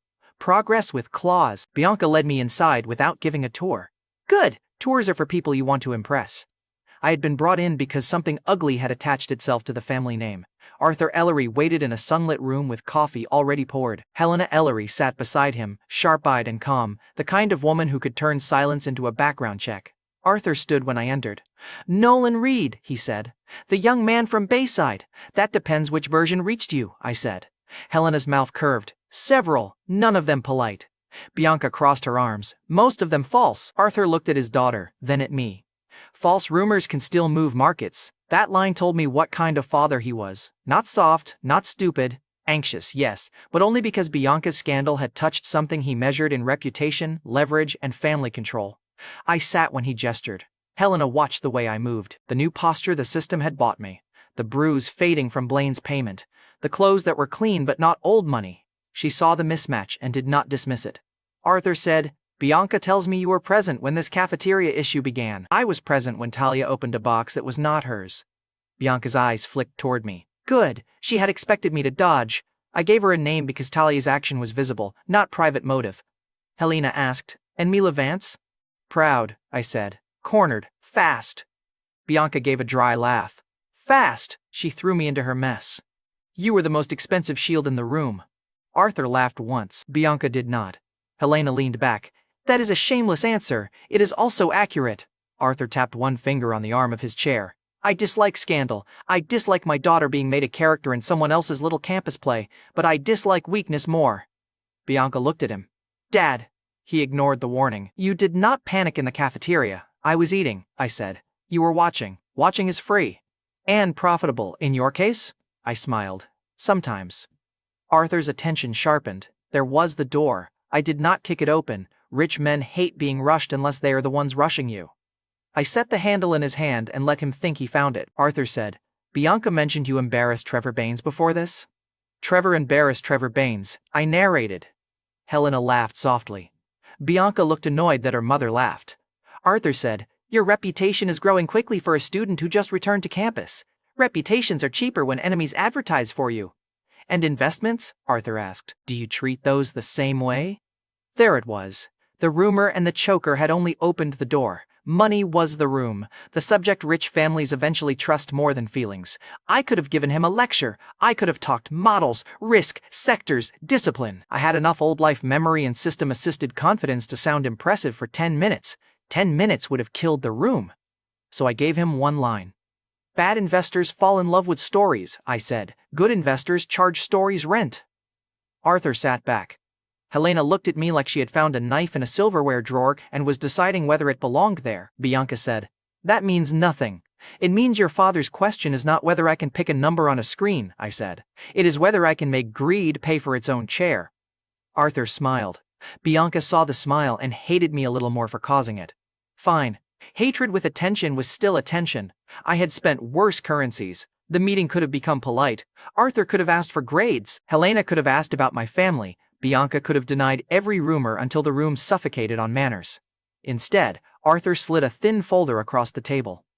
Bayside's finance simulation opens public ranking this week, he said. Students compete with mock portfolios. Recruiters watch the top board. Family offices watch too when their children make enough noise. Bianca's face changed. You cannot be serious. Arthur looked at her. I am curious. About him? About whether the rumor brought us a problem or a tool. I left the folder closed. That made Arthur's eyes brighten. Most people open whatever a rich man slides toward them. I wanted him to notice I could leave bait on the table until the hook was worth my time. What happens if I am neither? I asked. Helena answered before Arthur. Then you are a young man who should be careful around bored rich girls, Bianca said. Mom! Helena smiled. I did not specify which one. For the first time since I stepped into Ellery Estate, Bianca had no clean reply. I almost liked Helena, almost. Arthur stood. Compete. Let the board answer the first question. If you embarrass yourself, the rumor loses oxygen. If you do well, we discuss whether useful people deserve useful accounts. And Bianca? I asked. Bianca's stare sharpened. Arthur glanced at her. Bianca can decide whether she wants to watch. I already watched enough, she said. I picked up the folder then. No, I said. You watched a cafeteria. This one has numbers. Bianca's smile was cold. Try not to confuse attention with talent, Nolan. Try not to confuse family money with pressure, I said. I grew up broke. Pressure raised me. Helena's eyes moved from me to Bianca. Arthur laughed again. By the time the driver returned me to campus, the story had already outrun the car. Someone had seen me leave with Bianca. Someone had seen the Ellery Gate sticker on the windshield. Someone had turned. Mr. Ellery would like a word into. Nolan got summoned to the estate. Into. Bianca's father is testing him. Talia met me near the classroom door like a reporter with better lipstick. So, she asked, did they threaten you, bribe you, or adopt you? Still reviewing options. Sasha touched my sleeve lightly. Are you okay? Better fed than expected. Mila stood behind them, quiet. New. Mila did not do quiet unless she was loading a weapon. She said, you went. The car had comfortable seats. That is your reason. I also liked watching Bianca pretend she was not angry. Mila's eyes narrowed. She is always angry. Then she needs hobbies. Talia leaned in. I volunteered to help spend her money. No one laughed because Bianca walked into the hall at that exact moment. The noise dipped. Bianca did not look at Talia. She did not look at Sasha. She looked at Mila first, then at me. The finance simulation opens at noon, Bianca said. I asked the department to put the ranking board on the main screen. Mila's head snapped toward her. You did what? Bianca's voice stayed smooth. If everyone wants a story, I prefer one with measurable humiliation. There it was, her tactic. Make the board public. Make the risk public. If I failed, the campus shark became a loud joke with an Ellery witness. If I won, she could claim she had forced me to prove myself. Bianca thought she was building a cage. She had built a stage. Mila stepped closer to me. Not soft, competitive. Fine, Mila said. Then I am entering too, Talia said. Of course you are. Mila ignored her. If I rank above you, you stop using every woman on this campus as free advertising. I smiled. That rule needs work. If I win, Mila said clearly, you do not date anyone on campus this year. The hallway reacted. Talia's mouth opened. Sasha whispered, Mila. Bianca went very still. Mila had just made the competition romantic in public, which meant she had admitted there was something to control. I said, and if I win? Mila lifted her chin. Name it. The old Nolan would have asked for a date. That would have been small. This Mila did not fear dates. She feared loss of control. One, unconditional forgiveness, I said. For a future offense. Mine to claim, yours to grant. The hallway loved that. Talia actually clapped once before catching herself. Sasha looked horrified and fascinated at the same time. Bianca laughed under her breath. That is disgusting. It is also fair, I said. She wants to ban me from campus romance. I want one apology coupon. Mila stared at me like she could already feel the future trouble. No physical harm, she said. Agreed. No public crime. Generous boundary. No humiliating Sasha. Sasha blinked. Me? Mila did not look at her. She has done nothing. That line changed Sasha's face. See, reactions matter when they move loyalty. Sasha had just been protected by Mila in front of everyone. The soft friend now had a reason to stay near the proud class rep even after the cafeteria disaster. I nodded. Accepted. Mila held out her hand. I shook it. Bianca watched our hands like she wanted to buy the air between them and burn it. At noon, the ranking board went live on the main screen outside the department office. No ceremony, no long explanation, just names, mock capital, daily return, rank, and a crowd pretending they had only stopped to check the weather.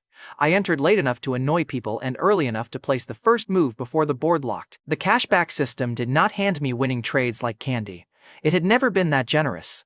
What it gave me was sharper pattern sense, old life market memory, and enough confidence to avoid the stupid mistakes students make when they want applause by lunch.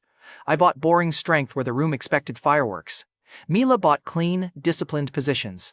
Bianca watched from the side, arms crossed, waiting for the pressure to make me overplay. Trevor appeared behind her with two boys and a face that said he had come to witness my funeral. Careful, I said without turning. Ranking boards do not have lobbies. One of the boys laughed. Trevor left again. Small reward, still sweet. The first update hit at 1. Mila ranked 3rd. I ranked 9th. Talia made a pained noise. Nolan, please tell me 9th is part of your villain plan. It is a public board, I said. Villains need witnesses. Mila looked relieved for exactly 2 seconds. Then the second update hit. I moved to 2nd. The crowd tightened around the screen. Bianca stopped leaning against the wall. Mila's eyes narrowed at the positions. She understood enough to know I had not gotten lucky. I had waited for other students to chase one noisy jump, then moved into the safer strength they abandoned. No lecture needed. The board explained me better than I could. At 3, the final update for the day posted. Rank 1, Nolan Reed. Rank 2, Mila Vance. The hallway erupted, not with generic shock, with consequences. A professor I barely knew pointed at the screen and said, "That is disciplined. Who is advising him?" Talia grabbed Sasha's arm. "He is expensive again." Sasha smiled despite herself. Mila stood very still, staring at the 2 names. Mine above hers, her bed under my hand. Bianca looked at the board, then at the crowd, then at me. She had tried to inflate the pressure until I cracked. Instead, she had advertised the win. I leaned toward her and said, "Thank you for the screen." Her eyes flashed. "Do not thank me. Then invoice me. You could not afford it. Your father thinks differently." That landed. Her mouth shut. The professor approached me before Bianca could answer. "Mr. Reed, the department may want you to speak about your approach later this week." "I charge for speeches," I said. He blinked. Talia laughed. Sasha hid her smile. Mila looked like she wanted to kick me and take notes. The professor decided I was joking because that was safer for him. The ranking board refreshed once more with a tiny green arrow beside my name. Nothing dramatic, no fireworks, just a number moving higher than everyone expected. That little arrow did more damage than applause. Applause can be dismissed as hype. A board makes jealous people stare at the same answer until it feels official. Trevor came back just in time to see it. His face tried to become bored and failed. "Mock money," he said. "Congratulations on being rich in pretend." I looked at him. "Careful, you already lost pretend property." The hallway laughed again. Trevor's mouth shut so hard I heard his teeth click. Mila did not laugh. She was still staring at the rank. That made the win cleaner. She was not a fool, and she was not pretending the board meant nothing just because she had lost. Her pride hated the result. Her brain respected it. That combination was going to cost both of us later. My phone buzzed with Arthur Ellery's name. I had given him my number at the estate because useful doors should open both ways. His message was short. "Starter account, small by our standards. Manage it for 30 days. Bianca will coordinate. Do not bore me." The cashback system flashed at the edge of my vision. External capital access detected. Opportunity chain upgraded. I read the message twice because I wanted to enjoy the shape of it. Blaine Carver's fist had bought my first body. Trevor Baines's mouth had bought my first campus face. Slap. Talia's sabotage had dragged Bianca into the room. Bianca's public trap had put my name on the board. Now Arthur Ellery had handed me a starter account because his daughter had tried to make me smaller. Revenge became business. Mila walked up to me while the crowd was still staring at the screen. "You won," she said. "You noticed. One forgiveness," she said. "No expiration? Do you want to negotiate after losing?" Her pride fought her common sense and lost by a narrow margin. "I will honor it," she said. I leaned closer, just enough for only her to hear. "Good. Start worrying now. It will make you sharper." Her face changed. Not fear. Anticipation, which proud people hate more because it feels like consent from the part of them they cannot discipline. Before she could answer, Bianca stepped between us. "Move," Mila said. Bianca ignored her and held up her phone. Arthur's message was there too, forwarded to her. "My father gave you an account," Bianca said. The hallway quieted again because rich family business spoken in public turns students into furniture. I said, "He gave me a test." "No," Bianca said. "He gave you access," Talia whispered. "That sounds better." Bianca's eyes stayed on mine. "If my family is paying you, then you can start acting like mine." Bianca Ellery looked at me in front of the ranking board and said, "If my family is paying you, then you can start acting like mine." The hallway went quiet for the wrong reason. People did not hear a business comment. They heard a rich girl put a leash on a boy in public. Talia Burke's eyes lit up like she had smelled a luxury scandal. Sasha Wynn looked at me first, then at Mila Vance, because Sasha still believed some disasters could be softened if people noticed them early. Mila noticed. Her face went colder than the screen behind us. I looked at Bianca's phone, then at Bianca. "Your father gave me a 30-day test." "My father gave you access," Bianca said. "And you think access makes me property?" Bianca lifted her chin. "I think access comes with behavior." There was the opening, not the account, not Arthur Ellery's money. Bianca's mistake was thinking she could make ownership sound like etiquette. I slipped my phone into my pocket and asked, "What behavior?" Bianca's eyes narrowed. "Good. If she stayed vague, she controlled the mood. If she said it out loud, she paid for the sentence. She said, "Do not play stupid." "Too late," I said. "You made a public offer. I want public terms." Talia whispered. "Oh, I love terrible contracts," Mila said. Talia shut her mouth, but her smile stayed alive. Bianca stepped closer. "Fine. You keep the Ellery account by not embarrassing my family? You stop letting Mila use you whenever she needs a shield. You stop collecting girls like they are campus coupons." Sasha made a small sound. "Bianca!" Bianca did not look at her. Her eyes stayed on mine. "And when I need you to look wanted, you stand beside me and make it believable." There it was. The fake boyfriend demand did not arrive wearing a pretty dress. It came wearing a black card and family money. Mila's hand tightened around her binder. I asked Bianca, "So you want a boyfriend on command?" "Fake boyfriend," Bianca said. "Do not flatter yourself. Fake is usually cheaper. Not with my family." The students near the board leaned in without moving. A campus crowd finds blood like that. Nobody wanted to be rude. Everyone wanted the next line. Bianca pulled a sleek black card from her phone case and held it between two fingers. "This opens doors you have not even seen yet," she said. "You can stop acting like you got here alone." I looked at the card. Then I looked at her mouth. Bianca saw where I was looking and froze half a second too late. I said, "Do you want me to prove the fake boyfriend act right here?" Her face changed. The card had been a weapon when she held it. Now it looked like a receipt. Mila took one step forward. "Nolan." I did not look away from Bianca. She made the offer. Bianca laughed once, sharp and unbelieving. "You would not dare. Say yes," I told her, "or I keep standing here." That mattered. I was shameless. I was not stupid. Bianca could threaten with money, reputation, and family pressure. She could dare me in front of half the department. But if she wanted the scene, she had to choose the scene. Her eyes flicked to the crowd. She understood the trap. If she said no, she admitted her fake boyfriend threat was performance. If she said yes, she had to survive the performance. Bianca lowered the card. "Yes, Nolan," she said, slow enough for everyone to hear. "Prove it." Mila's face went still. Talia stopped smiling. I stepped in before Bianca could decide she had been brave enough. The kiss was brief, clean, public, long enough for her perfume to hit my throat and for every phone in the hallway to become a weapon. Then I stepped back first. Bianca did not expect that part. She had wanted to make me act like hers. I made the whole hallway watch her stand there, lips parted, with her black card still in her hand, and no idea what to do with it. A phone camera clicked, then another. The ranking board behind us still showed my name above Mila's, but nobody was looking at the board anymore. Bianca touched her mouth. "That tiny movement killed her," Talia whispered. "Oh, that was not fake enough. Sasha looked like she wanted to drag everyone into separate rooms and make us drink water." Mila closed the distance between us with the kind of calm that meant someone was about to lose skin. "What shade is that?" Mila asked Bianca. Bianca blinked. "Excuse me?" Mila pointed at my mouth without looking at me. "Your lip gloss." The hallway turned viciously alive. Bianca's eyes cut to my lips. So did Talia's. So did half the department. Bianca wiped at her own mouth, which was the worst thing she could have done. The gesture admitted there was proof. Mila smiled. It was not a happy smile. It was the smile of a proud woman finding a knife on the floor and deciding God had left it there for her. "If your family wants a receipt," Mila said, "there it is." Bianca's face heated. "Do not start with me." "I did not start this," Mila said. "You put payment terms on a person." Bianca stepped toward her. "And you put a collar rumor on my name." "The crowd loved that too much," Sasha said. "Can we not do this in the hallway?"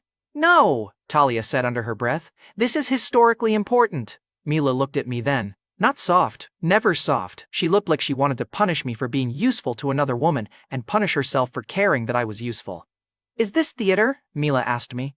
Bianca bought the stage. "And you sell scenes now?" "Only when the audience is already seated." That got a laugh from the crowd. It also made Mila's eyes sharpen. She stepped closer, close enough that Bianca's perfume and Mila's clean paper scent collided between us. "Choose your prop, class rep," I said. Mila's gaze dropped to my cheek. I smiled. "Safe enough." That made her angrier, which made the next second inevitable.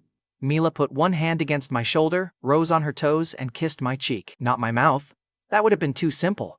She chose the cheek because it was public, possessive, deniable, and cruel to Bianca all at once. The hallway made a sound that was not a gasp. It was calculation. One kiss could be fake. Two different women marking the same man in front of the finance board became a campus economy. Bianca stared at the place Mila's mouth had touched me. Mila stepped back like nothing had happened.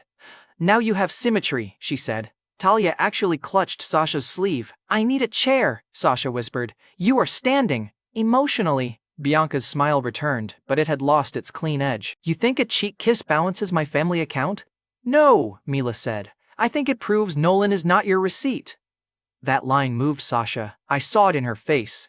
Sasha did not suddenly become a fighter, but she stopped looking at Mila like the proud class rep was only a dangerous problem. For the second time in 2 sections, Mila had protected someone else's dignity while pretending she was only defending her own pride. Bianca saw Sasha's reaction too. That irritated her more than the kiss.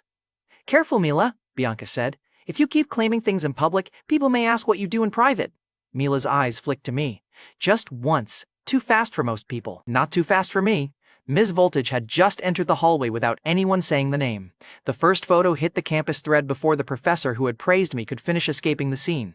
Someone posted Bianca's kiss. Someone else posted Mila's cheek kiss. A third person captioned it, "Rank 1 apparently comes with benefits." Talia read it aloud and said, "That is disgusting. Also, effective." Bianca snapped, "Do you ever stop talking?" "When nobody interesting is ruining their life," Talia said. Sasha tugged her arm. "Talia, fine, I will observe silently." She did not. 20 minutes later, Bianca tried to take the steering wheel back. She sent one message. "Lunch. Courtyard table. Now."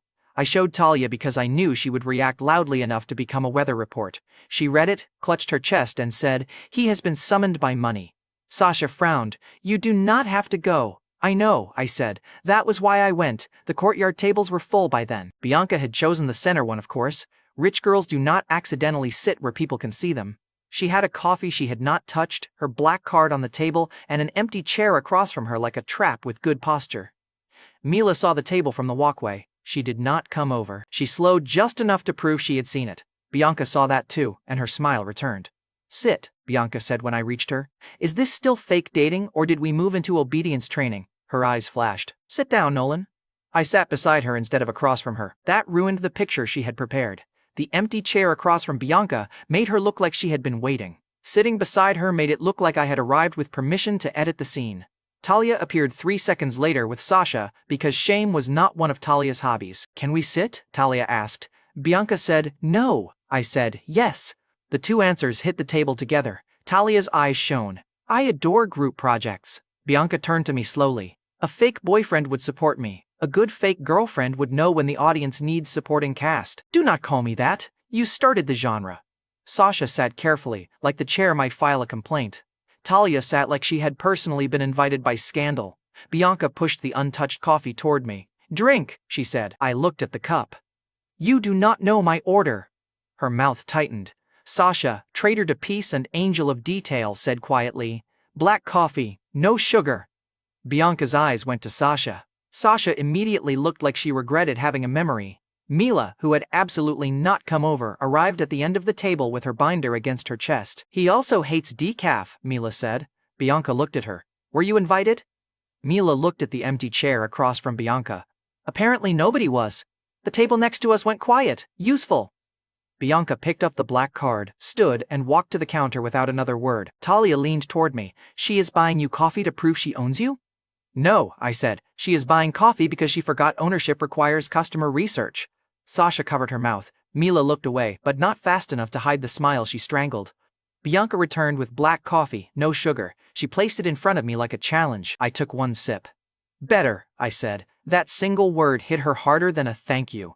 The surrounding tables read the whole scene. Bianca had summoned me. I had moved her chair arrangement. Talia and Sasha had invaded. Mila had corrected the order, and Bianca had still paid. It was petty. It was also status. Bianca sat down beside me this time. Not across. The third kiss of the day landed without anyone touching anyone. Mila saw the seat choice and went still. Talia whispered, "Oh, she adapted." I raised the coffee slightly toward Bianca. "Learning already," I said. Bianca's smile was beautiful and murderous. "Keep talking. I will learn where to bury you." "American campus," I said. "Use a committee. They hide everything slower." Sasha made a sound of distress. Talia laughed. Mila said, "You are both exhausting." But Mila did not leave. That was why the lunch scene mattered. Bianca had tried to make the public kiss look like her control returning. Instead, everyone watched her buy the right coffee only after 2 other girls knew me better. Money had purchased the cup. Attention had purchased the wound. By late afternoon, the photo had moved faster than the ranking board. The finance win still mattered, but now it had a face, 2 lipstick marks, and an Ellery heiress trying to pretend she had not been the one who started the fire. The reward was visible. Bianca had wanted obedience. She got a public claim she could not fully control. Mila had wanted deniability. She got caught competing with a rich girl over the boys she kept pretending to supervise. And I got exactly what the system loved most: status bought with someone else's pride. The cashback system flickered once while I walked out of the department. Public romantic pressure detected. Social value chain upgraded. I almost laughed. Even the system had taste. The problem with public chaos is that it invites old ghosts to visit. I was near the courtyard when someone called my name. Nolan? I turned. Iris Calloway stood near the campus steps with a weekend bag over one shoulder. For half a second, the whole loud, ugly, lipstick-covered day bent around that one voice. Iris looked different from the train because I was different from the train. She had the same composed face, the same clean warmth, the same habit of looking directly at a person instead of scanning for the highest status exit. In my first life, Iris had been the kind of girl I watched from the edge of rooms while better-looking men practiced confidence around her. In this life, she had seen me bleed on a train before she saw me win anything. That made her dangerous in a quieter way. She did not need the ranking board to believe I had weight. She had seen Blaine Carver's money arrive because he underestimated me. People like Bianca bought public proof. Iris carried private proof. Macy Kepler stood beside her with a smaller bag and the expression of someone who had arrived at a campus visit and walked straight into a live drama. "Iris," I said. Her eyes moved over me. Not in the hungry way Talia looked. Not in the combative way Mila looked. Iris looked like she was checking whether the injured boy from the train had really become the person in the photos. "You look better," she said. I had expensive motivation. Macy looked from Iris to me. "This is the train guy?" "This is Nolan," Iris said. That correction landed softer than a kiss and somehow annoyed 3 women more. Talia appeared beside Sasha like she had teleported toward gossip. Bianca followed from the department doors, still carrying the black card like a grudge. Mila came last. Of course she did. Proud women never enter a battlefield first if they can make everyone notice the entrance. Iris smiled at Sasha because Sasha looked safe. "Hi, sorry." Macy's brother Micah said we could drop our bags near his dorm, but he is late. Sasha recovered first. "I can text him, he is probably in class." Macy's eyes moved to the faint mark on my cheek. "Did we interrupt something?" "A group project," I said. Bianca gave me a look. "Do not call me a group project," Talia said. "Technically, there are deliverables." Mila's gaze stayed on Iris. It was not hatred. Mila did not know Iris enough to hate her. It was worse. Measurement. Iris was the girl from the beginning, the one who had seen me bleeding before campus learned to call me dangerous. That kind of woman is hard to dismiss because she owns a version of you nobody else can buy. Mila heard that without anyone explaining it. "So you are Iris Calloway," Mila said. Iris turned to her. "Yes, the train story makes more sense now." Sasha's face tightened. "Mila." Iris stayed polite. "What story?" Mila's mouth opened. I knew that look. She was about to use elegance as a weapon. She would not insult Iris crudely. Mila was too skilled for that. She would say something clean enough to deny and sharp enough to bleed, so I stopped her.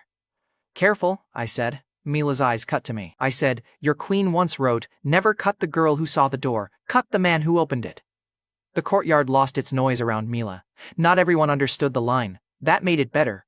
Bianca saw Mila freeze. Talia saw it. Sasha saw it. Iris only looked confused, which kept her clean of the secret. Mila's voice dropped. "Where did you hear that? You should guard your drafts better." Her face did not crack. Her hand did. The binder edge bent under her fingers. The secret author pressure was working. Not exposure. Not yet. Exposure was cheap if it landed before fear had time to earn interest. Bianca looked between us. "What does that mean?" "It means," I said, Mila was about to make a mistake in front of a guest. Iris looked at Mila and then at me. "I did not mean to cause trouble." "You did not," Sasha said quickly. Talia added, "Trouble was already enrolled full-time." Macy leaned toward Iris and whispered loudly enough for half of us to hear, "Do you still want to stay here this weekend?" Iris smiled, but her eyes stayed on me. "Now I am curious." That line moved the board again. Macy groaned. "That means yes." Iris finally looked away from me and gave Macy a calm little smile. "It means Micah is late and I am not carrying this bag around campus forever." "I can take it," I said. Bianca's eyes cut to my hand before Iris could answer. Mila's eyes did the same. Talia whispered, "Oh, the bag has become political." Sasha looked like she wanted to apologize to the bag. Iris handed it to me anyway, not flirtatious, worse, natural. Bianca heard first crush warmth. Mila heard challenge. Talia heard opportunity. Sasha heard a headache. I heard the past knocking politely on a door the present had already kicked open. By sunset, the campus thread had 3 active arguments: whether Bianca and I were fake dating, whether Mila had publicly claimed me, and whether Iris Calloway was the original reason Blaine Carver had paid so much money after the train incident. None of those arguments were fully correct, all of them made me more expensive. Bianca sent one message. "Do not enjoy this too much," I answered, "then charge me for it." She did not reply. Mila did, not from the class group, not from her normal number. The private line buzzed while I stood outside the dorm. Miss Voltage wrote one sentence. "Sweet. Tonight, no audience." Across the courtyard, Mila Vance slid her phone into her bag without looking at me. Bianca's black card had started the day as a leash.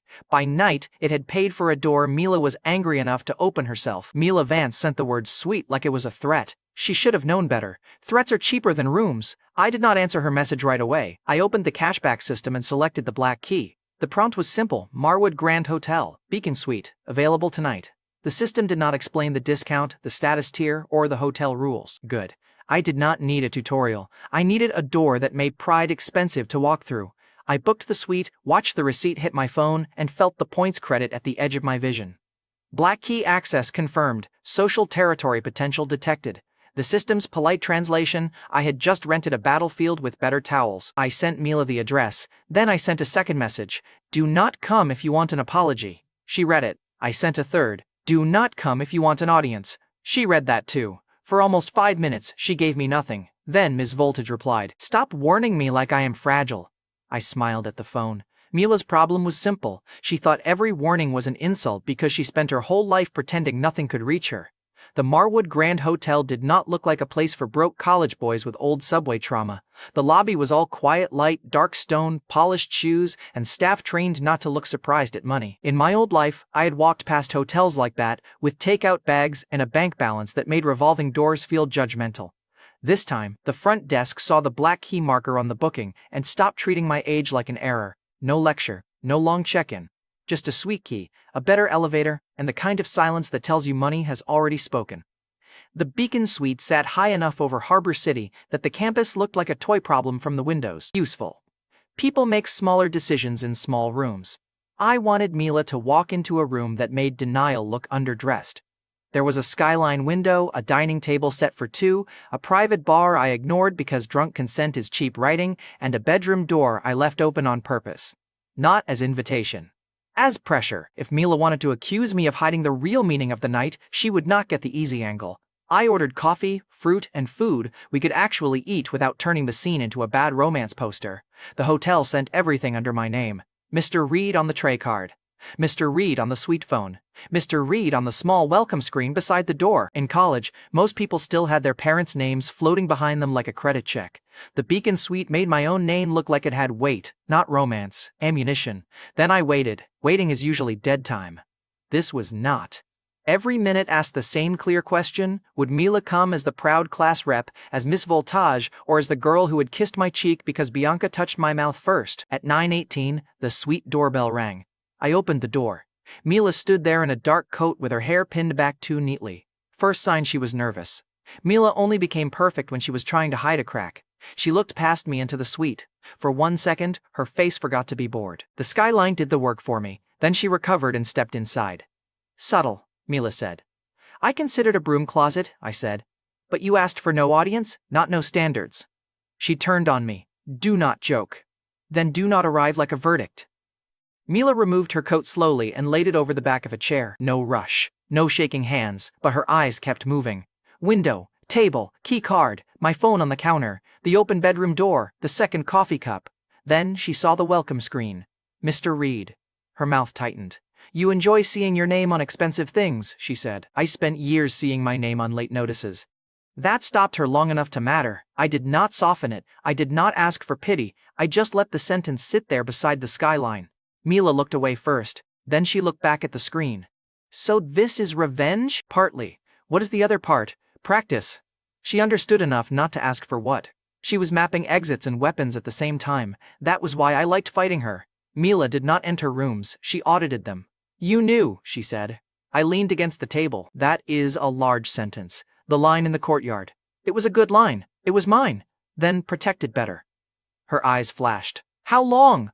Long enough to know Ms. Voltage writes queens who pretend they hate chains until someone asks who holds the key. The name landed between us. Mila's fingers curled once against the chair. She did not deny it. That mattered. Not because I needed confession, I already had enough. It mattered because Mila chose not to waste the night on a lie that would make both of us smaller. "If you tell anyone," she said, "I will ruin you." You would try. I would succeed. Maybe, I said, but then everyone would know you were scared enough to swing. She hated that because it was true. Exposure was not my best weapon, restraint was. A secret is worth more when the owner knows you could sell it and still decide not to. Mila walked to the window. Harbor City burned below us. All traffic, water, and lights that belonged to people who thought they were important from far away. "Bianca kissed you," she said. "She gave permission first." "That is not what I asked. It is the answer that matters." Mila's reflection looked at me in the glass. "Did you enjoy it?" "Yes." That turned her around. She expected mockery. She expected evasion. She did not expect the clean answer. I said, "Bianca tried to buy obedience. I enjoyed making her pay in public." "And me? You tried to protect your pride and punish hers at the same time. Did you enjoy that?" "More." Her face colored, barely. With Mila, barely was a confession wearing armor. She walked back to the table and picked up the sweet key. "Is this another prop?" she asked. "Everything expensive is a prop until it changes what people do. And what am I supposed to do? You tell me. You sent the message." Mila put the key down. Then she said the first honest rule of the night. "No games unless both of us say yes." I nodded once. Agreed. No using the bet. I was not going to spend forgiveness on a door you opened yourself. Her eyes sharpened. "No pretending I came here because Bianca touched you. You came here because Bianca touched me. Iris saw me. Talia talked too much, and I quoted a line you wrote when you thought nobody real could read you." Mila stared at me. I added, "But you chose the elevator." That one got through. Her anger did not disappear. It changed shape. Mila's pride liked rules because rules let her call desire discipline. So I gave her rule back to her, clean and simple. "If you say stop," I said, "the room stops before the sentence finishes." She looked at the bedroom door, then back at me. "And if you say stop," she asked, "same rule." Good. The word came out too soft, she noticed. Of course she noticed. Mila stepped closer and touched the collar of my shirt with 2 fingers, the same way someone might test whether a blade was sharp. "You are enjoying making me say everything first," she said. "Yes. You are a terrible person. You came upstairs." Her mouth almost moved. Almost. Then she said, "I want the war." There was the payoff. Not love, not surrender. Mila Vance did not become gentle in the Beacon Suite. She became dangerous in a room that cost more than my old monthly salary. She chose the war while looking straight at me. I said, "Then say yes." Mila's fingers tightened on my collar. "Yes," she said. I said it back. After that, the city kept its mouth shut. There are moments a narrator can ruin by trying to prove he was there. This was one of them. The only detail that matters is that every door stayed open, every yes stayed spoken, and when Mila finally stopped pretending she had only come to win an argument, she looked more furious about wanting me than she had ever looked about hating me. The next morning she sat at the far end of the breakfast table in one of the hotel's white robes, tied like armor. Her hair was damp, her phone was face down. Her expression said she had personally declared war on the sun for rising too early. I poured coffee. She watched my hand. "Do not look proud," Mila said. "I am naturally gifted at being unbearable." That too. She took the coffee and drank it like it had offended her. For almost a minute, neither of us spoke. That silence was not soft, it was loaded. Finally, Mila set the cup down and said, "This changes nothing." I looked at the robe. She followed my eyes and went red enough to make the coffee unnecessary. "Do not," she said. "I did not speak. Your face did." "My face is honest. Your face is unemployed." I laughed. She hated that too, but less than she wanted to. Then her phone buzzed. She looked at it and the room changed back into consequences. The campus thread had found a new toy. Someone had posted a photo of me entering the Marwood Grand Hotel lobby the night before. No room, no Mila, just me, the black key marker visible on the hotel screen behind the desk, and enough context for gossip to start charging rent. The caption read, "Campus Shark upgraded from ranking board to penthouse?" Mila's face went still. "They do not know you were here," I said. "Do not comfort me." I was clarifying. Same insult. She picked up her phone and typed something. My private line flashed. "Ms. Voltage has blocked this channel." Then my normal phone buzzed with one message from Mila. "War means distance, do not chase." She stood before I could answer. "Mila?" She looked at me from the doorway. For 1 second, the robe, the skyline, the expensive coffee, and every sharp line between us disappeared, and I saw the girl who had put her secret work online because it was safer than wanting anything in public. Then she put the armor back on. You wanted a war, she said. Do not complain when I use strategy. She left. The suite door closed softly. Expensive places love making damage sound elegant. I gave myself one breath. One. Then the next pressure arrived. Bianca called before I reached campus. I let it ring twice because I was petty and because rich girls need exercise. When I answered, she did not say hello. Where were you last night? Bianca asked. In a room. Do not be cute. Then ask a less adorable question. Her voice went colder. People are saying you were at the Marwood. People are observant. With who? That is not part of the fake boyfriend package you tried to purchase. Silence. Then Bianca said, so there is a package. You named it. She hung up. Not good. Bianca did not hang up because she was done. Bianca hung up when she wanted to arrive with better lighting. At Bayside, Talia found me before class and literally smelled the sleeve of my jacket. I stared at her. She stared back with no shame. Hotel soap, Talia said. Sasha covered her face. Talia, please stop smelling people. This is investigative friendship. It is not friendship. It could be if he answers. Mila passed us without looking. It was the loudest thing she had done all morning. Talia saw it, then looked at me, then at Mila's perfectly blank face. Oh, Talia said. Sasha's eyes widened. No. I did not say anything. Your face did. My face is gifted. I almost smiled. Mila heard that and still did not turn around. Good. If she had turned, the night would have looked like a weakness. By not turning, she made everyone wonder harder. Bianca arrived 10 minutes later. She wore sunglasses indoors. That was either a fashion choice or a murder warning. With Bianca, the categories overlapped. She walked straight to me, stopped close enough for the room to notice, and placed a coffee cup from the Marwood Grand Hotel on my desk. The sleeve had the hotel crest. No room number, no proof, just enough status object to make the room turn. You forgot breakfast, Bianca said. Talia whispered, I am going to pass away. Sasha whispered back, please do it quietly. Mila finally looked. Bianca smiled at her. That smile said she knew nothing and intended to weaponize the shape of what she did not know. I took the coffee. Thank you, I said. Did you charge it to our fake relationship account? Bianca's smile twitched. Mila's pen snapped against the page. Small sound, useful sound. The class heard it. Bianca heard it. I heard the next problem forming behind us. Near the back of the room, Tristan Clay leaned against the wall with two seniors I did not know by name and did not need to. He was not in our class. He had no reason to be there except Bianca. Tristan looked at the Marwood cup, then at the photo on his phone, then at me. His smile had no curiosity in it, only insult. Knox Weller stood beside him. Knox did not smile at all. He had the shoulders of someone who believed a room was honest only after somebody hit the floor. I had seen that type before. Blaine had been loud with it. Knox was quieter, which meant worse. Bianca noticed my eyes move. She turned. Tristan lifted his phone slightly, showing the hotel photo like it was a joke he owned. Nice room, Reed, Tristan called. The professor was not there yet. The class went alert. Mila did not move. Bianca's expression sharpened. Tristan! He ignored her.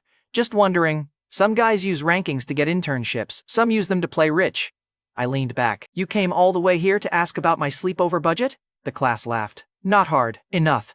Tristan's smile thinned. Knox looked at me like he was measuring a ring. Bianca said, leave. Tristan's eyes stayed on me.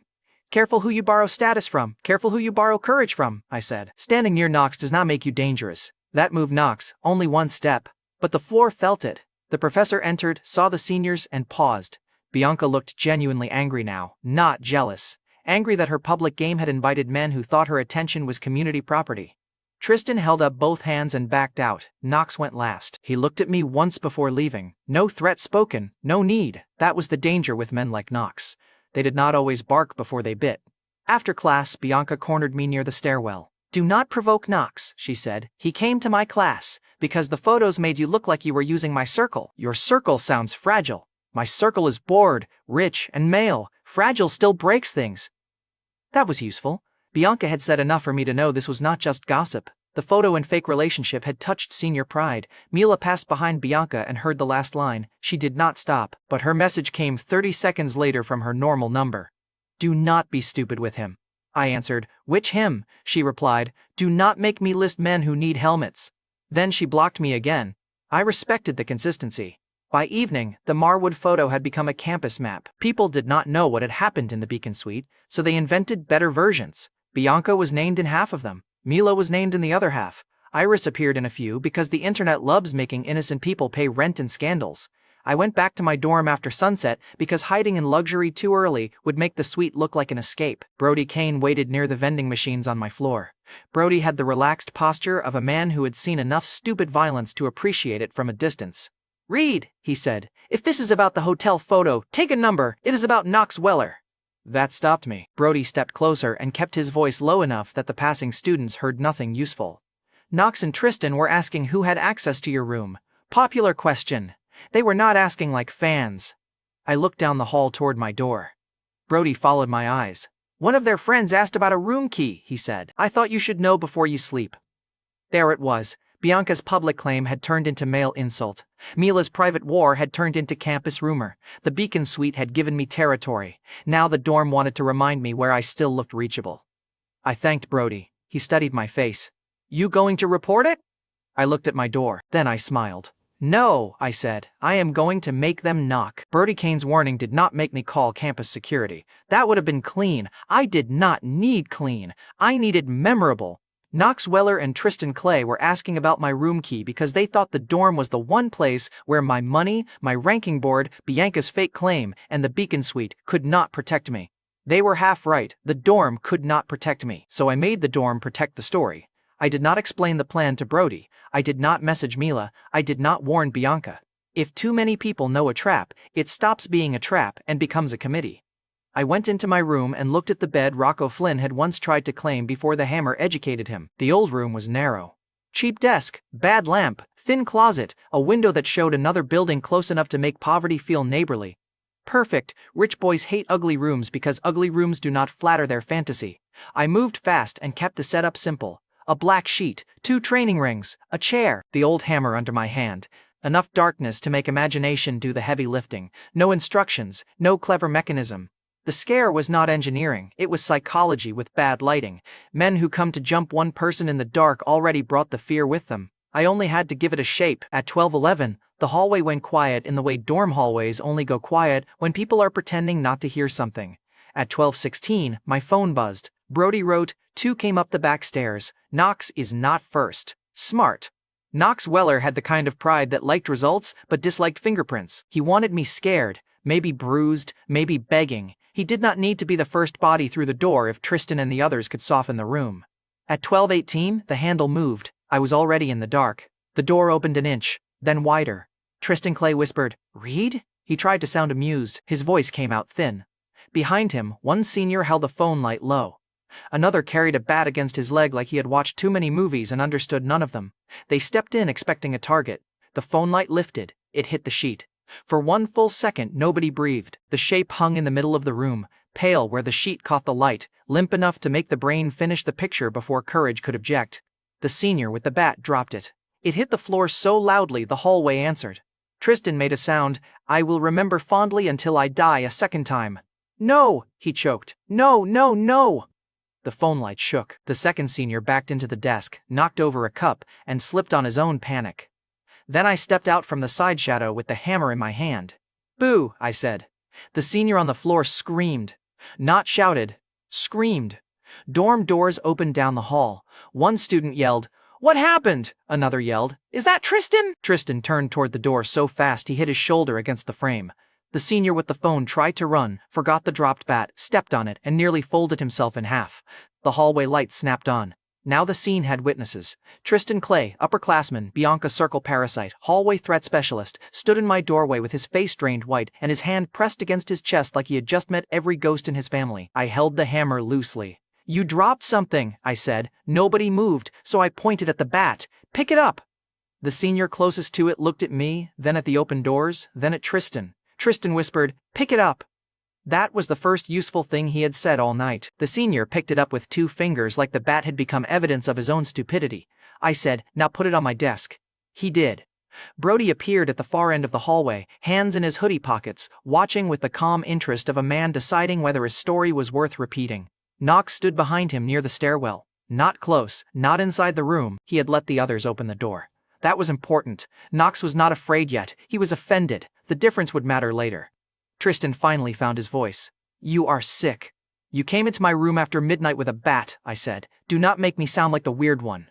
The hallway laughed. That laugh hurt him more than the scare. Fear can be hidden after a while. Laughter sticks to your clothes. Tristan's face twisted. "You think this is funny? I think it is cleaner than calling your parents." He went still. Rich students hate that sentence because it reminds them every secret has a family invoice. I stepped closer. You broke my cup, I said. The senior who had slipped looked at the floor. Water spread under the desk with cheap coffee grounds in it. Clean it, I said. He blinked. What? I lifted the hammer half an inch. He cleaned it. Rocco Flynn opened his door 3 rooms down, saw me holding the hammer again, and immediately decided his room had fascinating wallpaper. His door closed. That tiny click was not loud. It still paid. Rocco had been the first dorm bully to learn I was not a soft target anymore. Now a new batch of upperclassmen was receiving the updated curriculum in front of him. That was the second payoff, not the scream. The cleanup. Men who came to make me kneel ended up crouched on my floor with paper towels while half the dorm watched. Brody's mouth curved. Knox did not laugh. Good. Laughing men usually leave. Silent men come back with a plan. The senior with the bat placed it on my desk. He avoided looking at the hanging sheet. I pulled the sheet down and tossed it onto the chair. The room became ordinary again. That made the scare worse. Once people saw how cheap the trick was, they had to face the ugly part. The thing that had beaten them was not a ghost. It was their own expectation that I would be helpless. Tristan understood that. His mouth tightened. This is not over, he said. No, I said. Now it is funny. The hallway laughed again. Tristan pushed past his friends and left. The 2 seniors followed him fast enough to look like retreat and slow enough to pretend it was choice. Knox stayed near the stairwell until the others passed him.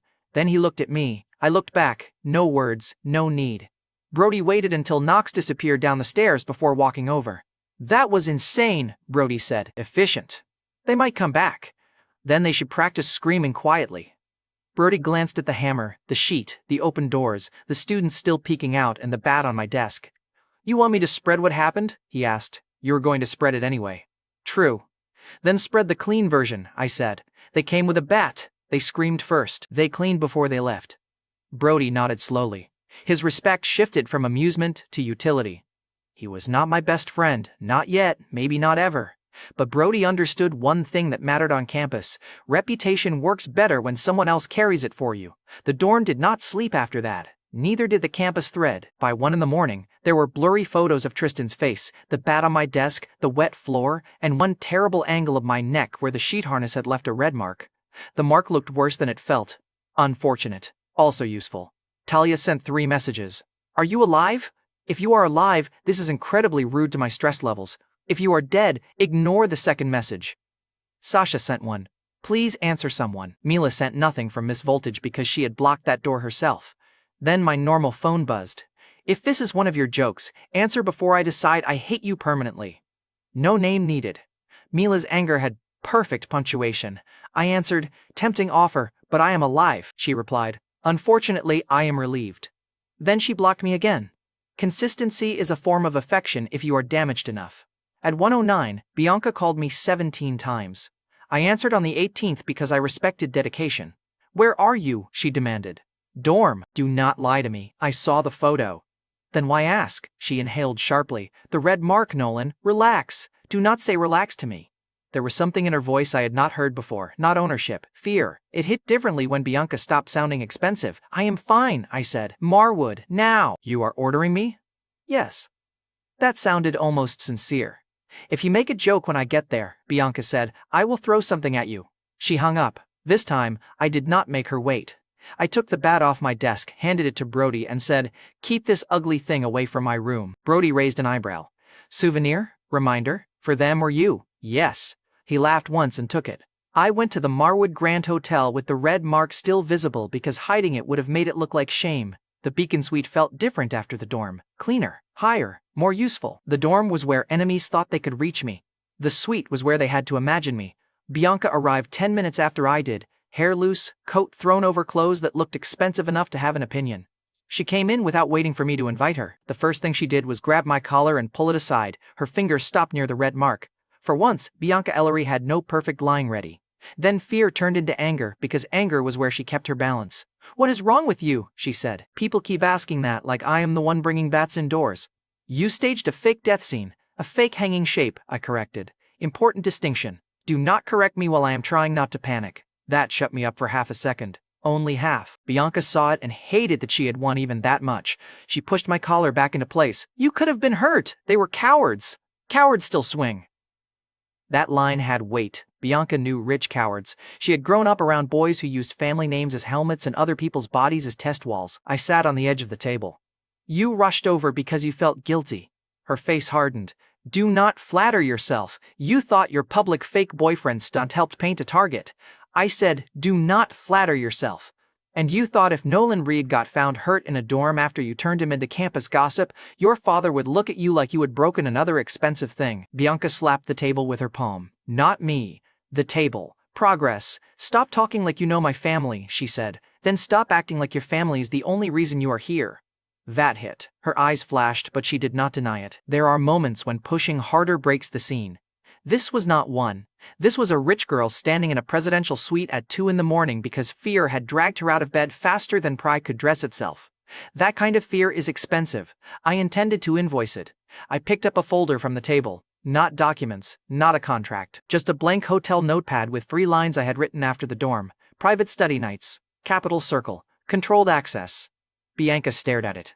You cannot be serious. They came to my dorm because dorms are cheap. They would not have walked into this suite. You want to talk business right now? You came here because danger made the room honest. That is the worst pitch opening I have ever heard. Still listening, she was, so I continued.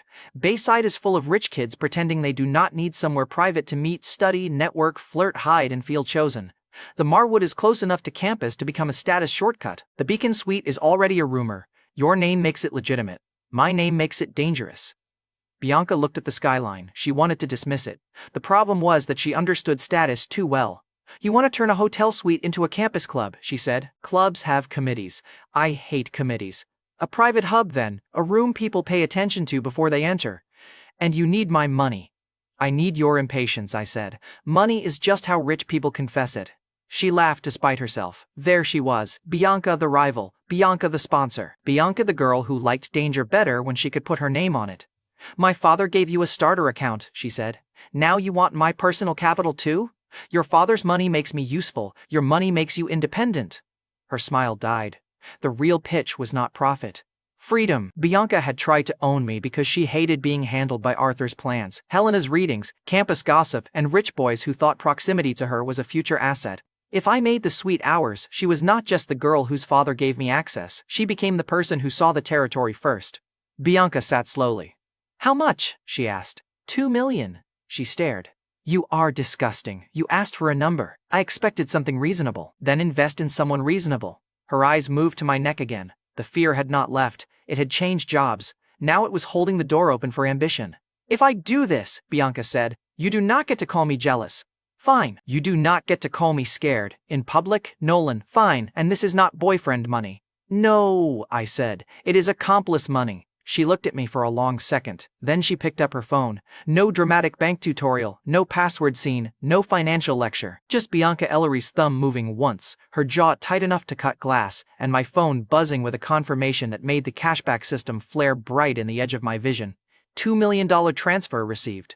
External capital chain expanded. Black key territory upgraded. I read the number once, then again, because I was not a saint. Bianca watched me enjoy it. My father does not hear about this first, Bianca said. First? Do not be cute. I am being accurate. She pointed at the phone. This is my money. That was the point. If Arthur asks, this was a private campus project. If Arthur asks, you finally made an independent decision with a measurable upside. Bianca's mouth opened, then closed. That line did more than flatter her. It gave her a story she could survive telling later. Rich people love rebellion more when it comes with a business label. You look happier about the money than about me being worried, she said. The money is less confusing. You are impossible. You transferred $2 million to impossible. She leaned back and covered her face with one hand. For a second, she looked her age instead of her last name. Then she dropped the hand and pointed at me. Accomplice, she said, not girlfriend. You keep making categories, because you keep ruining them. Best compliment she had given me so far. I lifted the hotel coffee cup toward her. To ruining categories. She did not toast, she did smile. Small, angry, real, that was enough. The suite had changed again.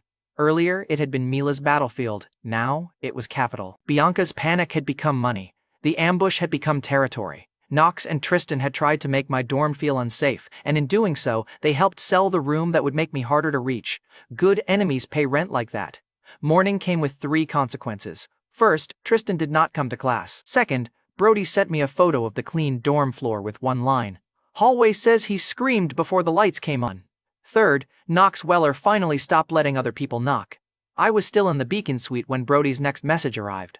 Knox says if Reed wants respect, he can earn it in the gym. A second message came right after. His words, no ghosts, no tricks, no girls, no rich family shelter. Bianca read the screen over my shoulder before I could tilt it away. Her face changed. Not fear this time. Calculation. Do not answer like an idiot, Bianca said. He asked for respect. He asked for a fight. Same thing, different marketing. Nolan, Bianca. She looked at the transfer confirmation still open on my phone, then at Brody's message. You really do turn every disaster into an invoice, she said. Only when the customer insists. Mila had chosen war. Bianca had bought in. Tristan had screamed, and Knox Weller had just made the mistake every proud fighter makes sooner or later. He thought respect was something he could force me to earn with his rules. I looked out over Harbor City from the Beacon suite and smiled.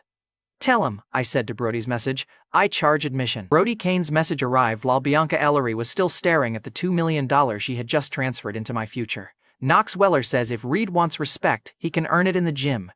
A second line followed. No ghosts, no tricks, no girls, no rich family shelter. Bianca read over my shoulder and made the kind of face rich girls make when they discover violence has terrible branding.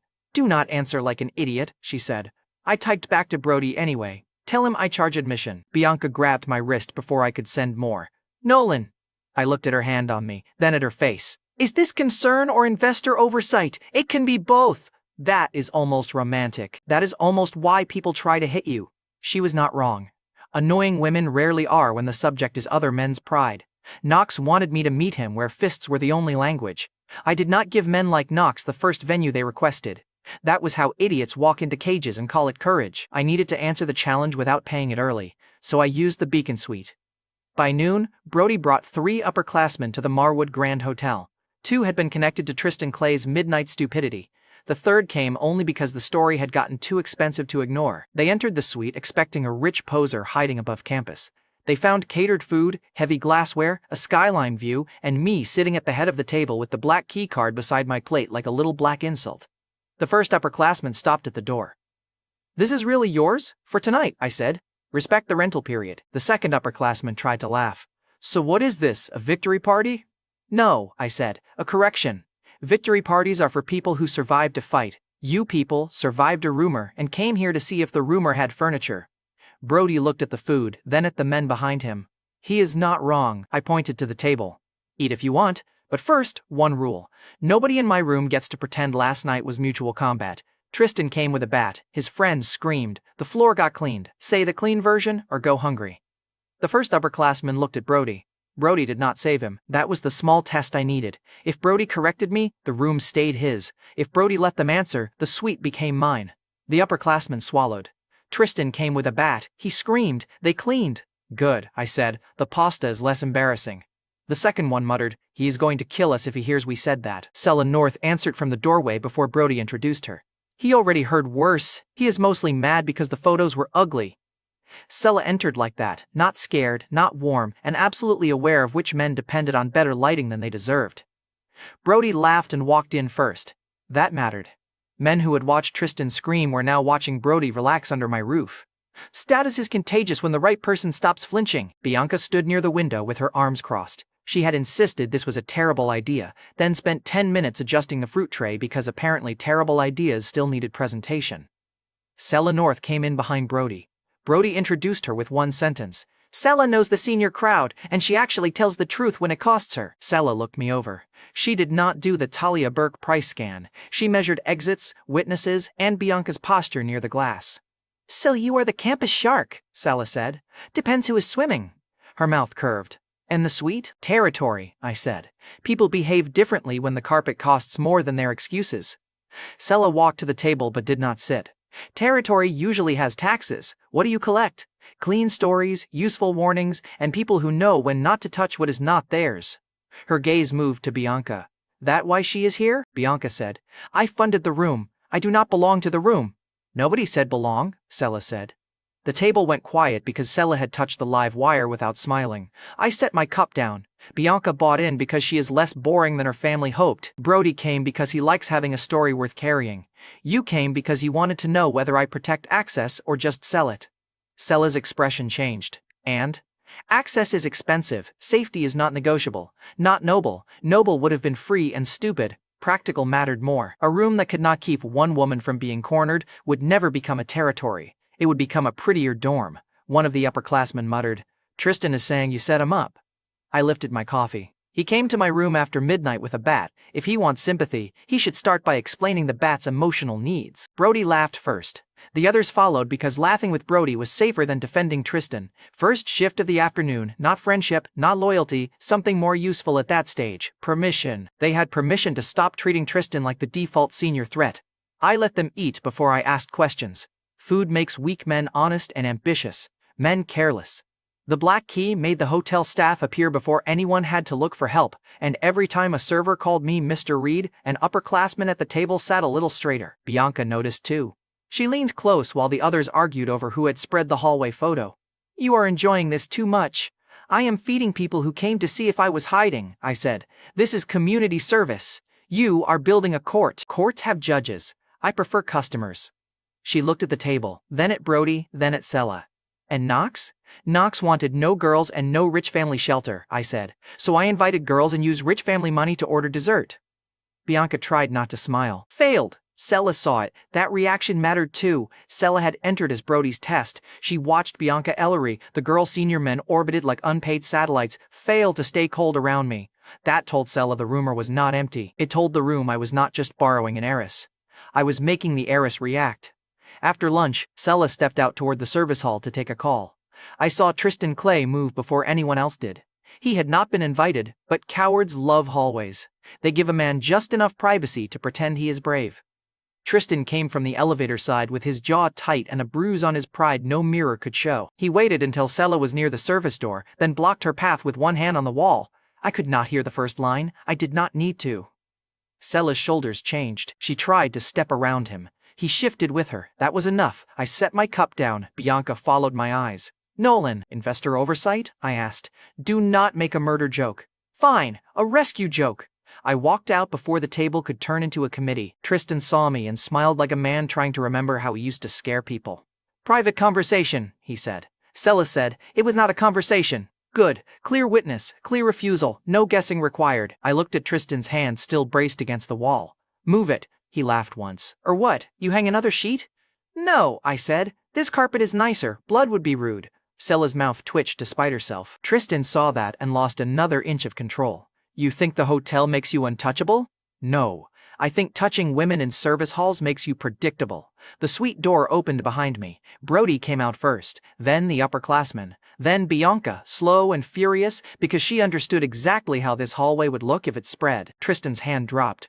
That was the second shift. He did not move because I had threatened him. He moved because the witnesses changed the price.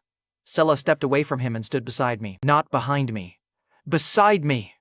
Tristan saw the placement and hated it. She lifted her phone where he could see the screen.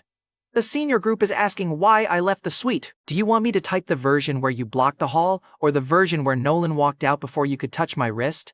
Tristan's face tightened.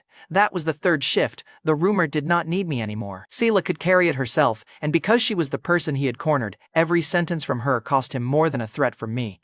"You are collecting strays now?" he asked. Sela answered before I did. "Better than being cornered by one."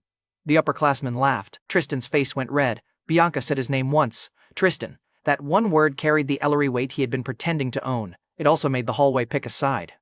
Tristan looked at Bianca. "You keep letting him use you." I said, "Careful. She charges for insults now." Bianca's eyes flashed at me, but she did not correct me. Sela looked between us and understood the most useful version. Whatever Bianca and I were, Tristan was outside it. Tristan backed toward the elevator with a smile that looked stapled on. "Knox is going to enjoy you. Tell him the admission price went up," I said. The elevator doors closed on Tristan's face. Sela let out a breath she had been holding. Brody asked her, "You good?" She nodded, then looked at me. "You did not make a speech. Speeches give men time to lie." Sela smiled. "Then I owe you a short thank you." "Accepted. Keep it useful." That made Brody laugh again. It made Sela stay. By the time everyone returned to the suite, the room had changed. Sella was no longer a visitor. She was proof that my territory could protect more than my ego. Brody's upperclassmen stopped treating the food like bait and started eating like they wanted to be included in the next invitation. Alliance, not the soft kind, the campus kind. People saw a room. They saw a rule. They saw someone cross the rule and lose face. Then they wanted access. The cashback system pulsed while I signed the suite bill. Territory influence recorded. Alliance chain expanded. Minor points credited. I liked that the system called it minor. The room did not feel minor to Tristan. That evening, Bianca came back with a garment bag and a threat. "You are changing," she said. I was sitting at the table answering Brody's update about Knox without promising a fight date. "Into what?" "Something my father can bring to Arthur's private club without looking like he found you under a vending machine." "I was found on a train. Respect the origin story." She hung the garment bag on the bedroom door and unzipped it. Inside was a dark suit, a white shirt, polished shoes, and a small blue lapel pin that caught the light like it knew it was overpriced. I looked at the suit. "This boyfriend package keeps adding services." "This is not boyfriend service." "Investor styling? Damage control. For me or your father." Bianca stepped close and held the jacket against my shoulders. Her eyes moved over me with the same sharpness she used on accounts, rumors, and enemies. "For the room," she said. "Old men decide whether they like you before you finish your first sentence. Then I should not waste the first sentence." "Exactly." Her hands adjusted the collar. For a second, neither of us joked. "Dangerous, so I fixed it. If you keep dressing me, people will think you care." Bianca fastened the lapel pin harder than necessary. "If you keep talking, I will put it through skin." "Romantic. Medical." She stepped back. The mirror showed a different kind of upgrade from the hospital one. The cashback system had fixed the body Blaine paid to damage. Bianca's suit fixed the room before I entered it. A poor man in a suit is still poor if he wears it like a costume. I wore it like a receipt. Arthur Ellery's private club did not have a sign that needed proving. The front door was quiet. The staff used names softly. Men inside wore watches that looked casual until you understood the price of casual. Arthur waited near a table with Elliot Stroud. Elliot did not stand when I approached. His first test. He looked at the blue lapel pin, then at my face. "So this is the student who made my old friend talk about mock portfolios at breakfast." Arthur smiled. "Nolan Reed." I shook Elliot's hand. He had the grip of a man who had won enough rooms to stop crushing fingers for sport. Elliot said, "Bianca dressed you." "She threatened me into compliance," I said. Bianca, standing beside me, said, "He required supervision." Elliot's eyes moved between us. "Good. Supervision is underrated when money is young." "Money is never young," I said. "Only the idiot holding it." Arthur laughed. Elliot did not. Then he did, once, under his breath. The first glass arrived. Rare wine, old bottle, quiet presentation, the kind of drink people use to watch whether you become grateful or greedy. I took it, smelled it, and did not pretend to know the year. Elliot noticed. "No performance?" "I perform where I can win," I said. "Here, I drink what you poured and remember who paid for the bottle." Arthur leaned back, pleased. Bianca looked at me like she hated that the line worked. The old men tested me with small questions first, not technical enough to become a lecture. Just traps wearing manners. Would I chase the hottest stock on the board? No. Crowds make bad exits. Would I protect Bianca's pride over Arthur's capital? No. Pride should pay its own rent. Would I take a small account seriously? Only if the owner wanted large results later. Elliot watched me over the rim of his glass. "Arthur says you think good investors charge stories rent," he said. "I said bad investors fall in love with stories," I answered. "Good investors charge them rent. And if I gave you $10 million? Bianca's hand tightened on her glass. Arthur went quiet. The table around us kept talking, but our corner had narrowed to one question. I did not grin. Greed is fun. Showing all of it at once is cheap. "Then I would ask what you want the money to buy," I said. Elliot's eyebrow lifted. "Return. That is what money says when it has no imagination. Do you want return, access, proof?"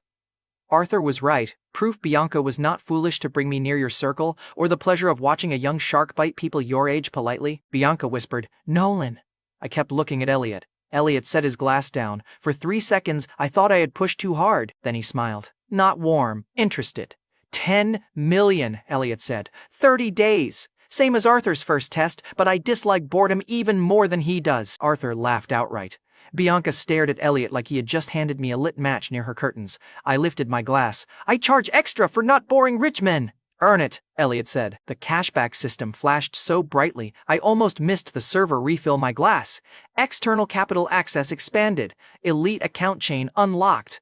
The words felt heavier than the wine. Blaine had paid for my body.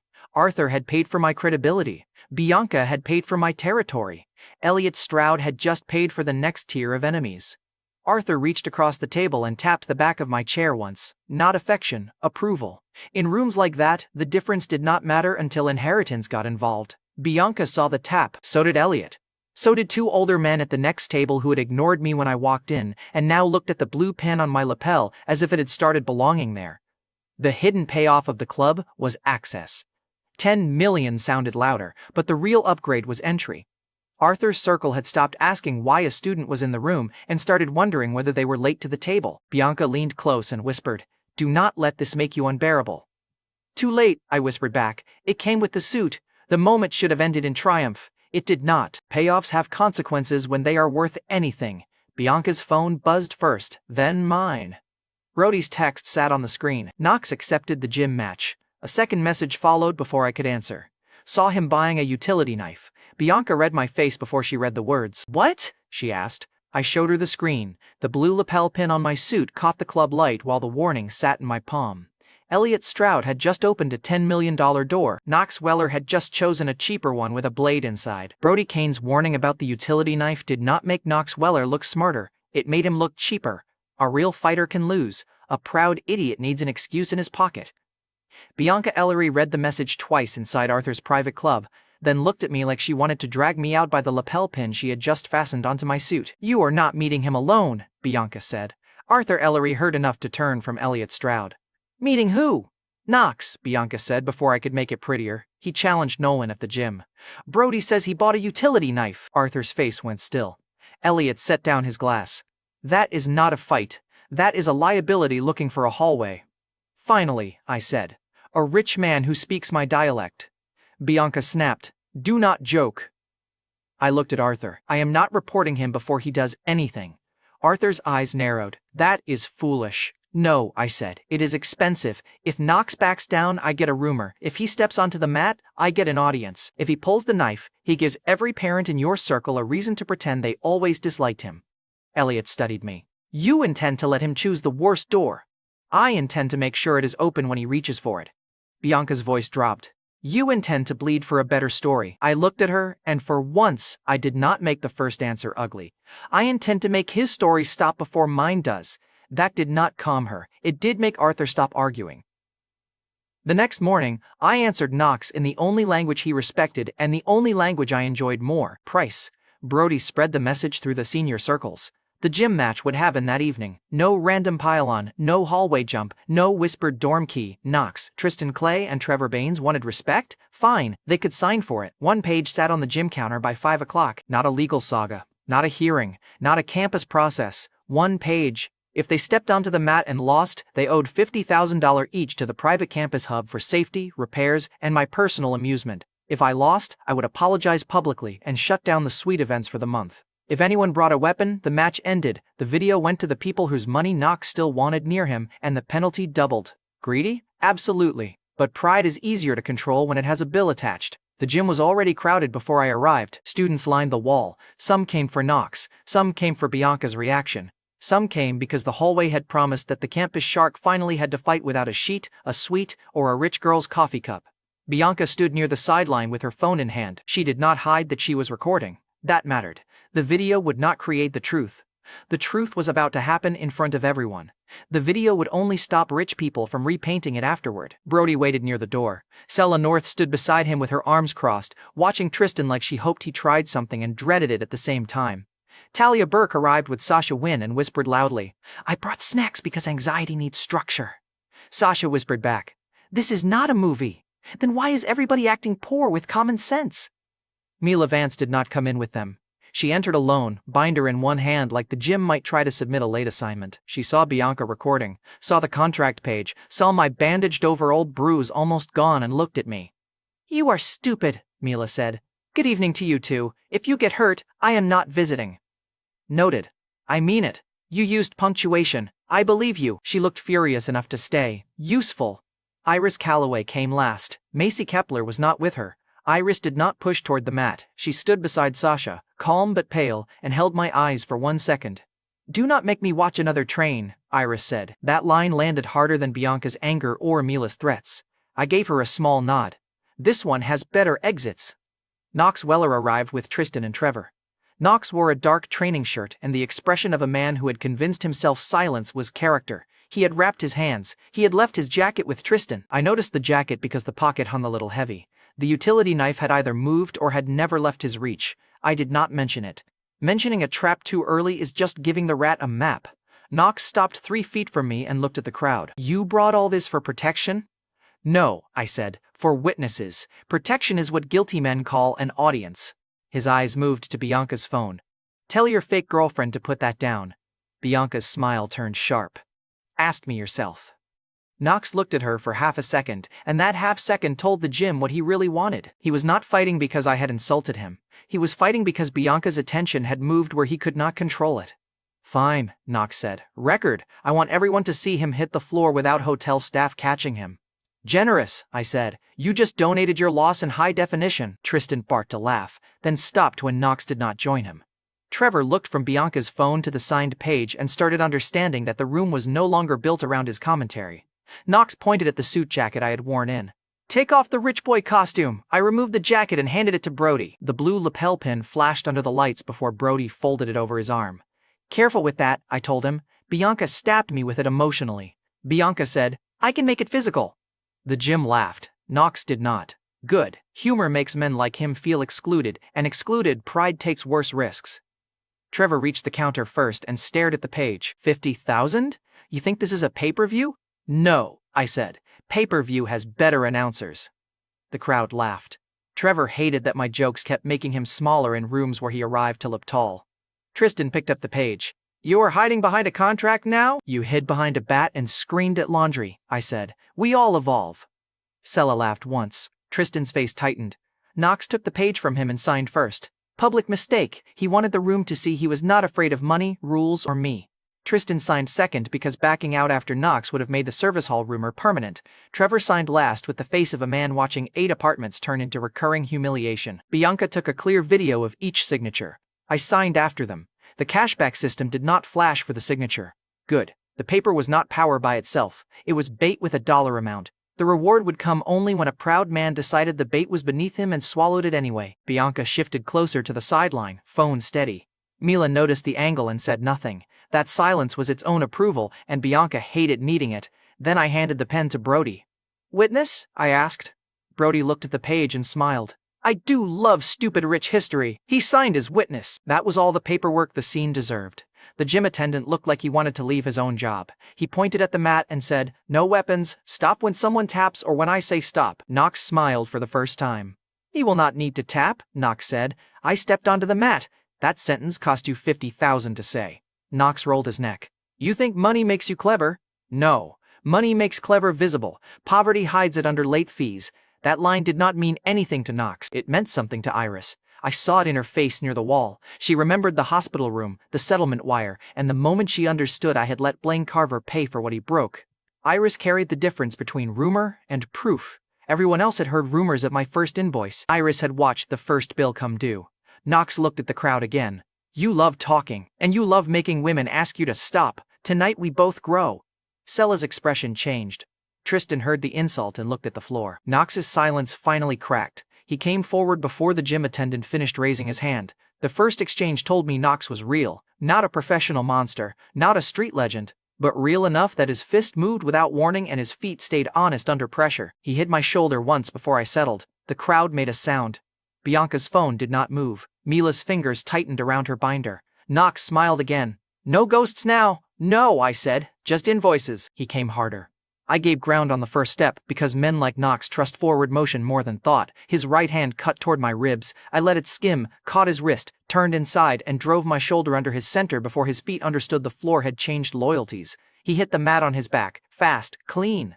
The gym erupted. Knox rolled up angry, not hurt enough to stop. Good. A quick fall embarrasses a fighter. It does not break his pride. Pride has to keep paying until it bankrupts itself. He came in again, lower this time. Better. I slipped the first grab, let him catch cloth, then turned his own pull against his shoulder. His arm locked, his breath caught. I pushed another inch, not enough to cripple, enough to teach. His shoulders slicked with a sound the front row felt in their teeth.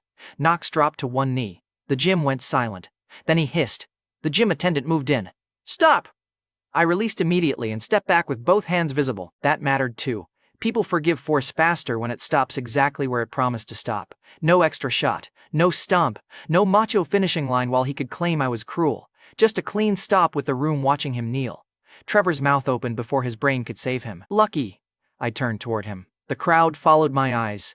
"Trevor," I said, "the mat is open." He looked at Knox, still on one knee, then at the page he had signed. "I did not sign to fight you. You signed to pay for respect. Are you buying it wholesale or just watching Knox shop?" The crowd laughed.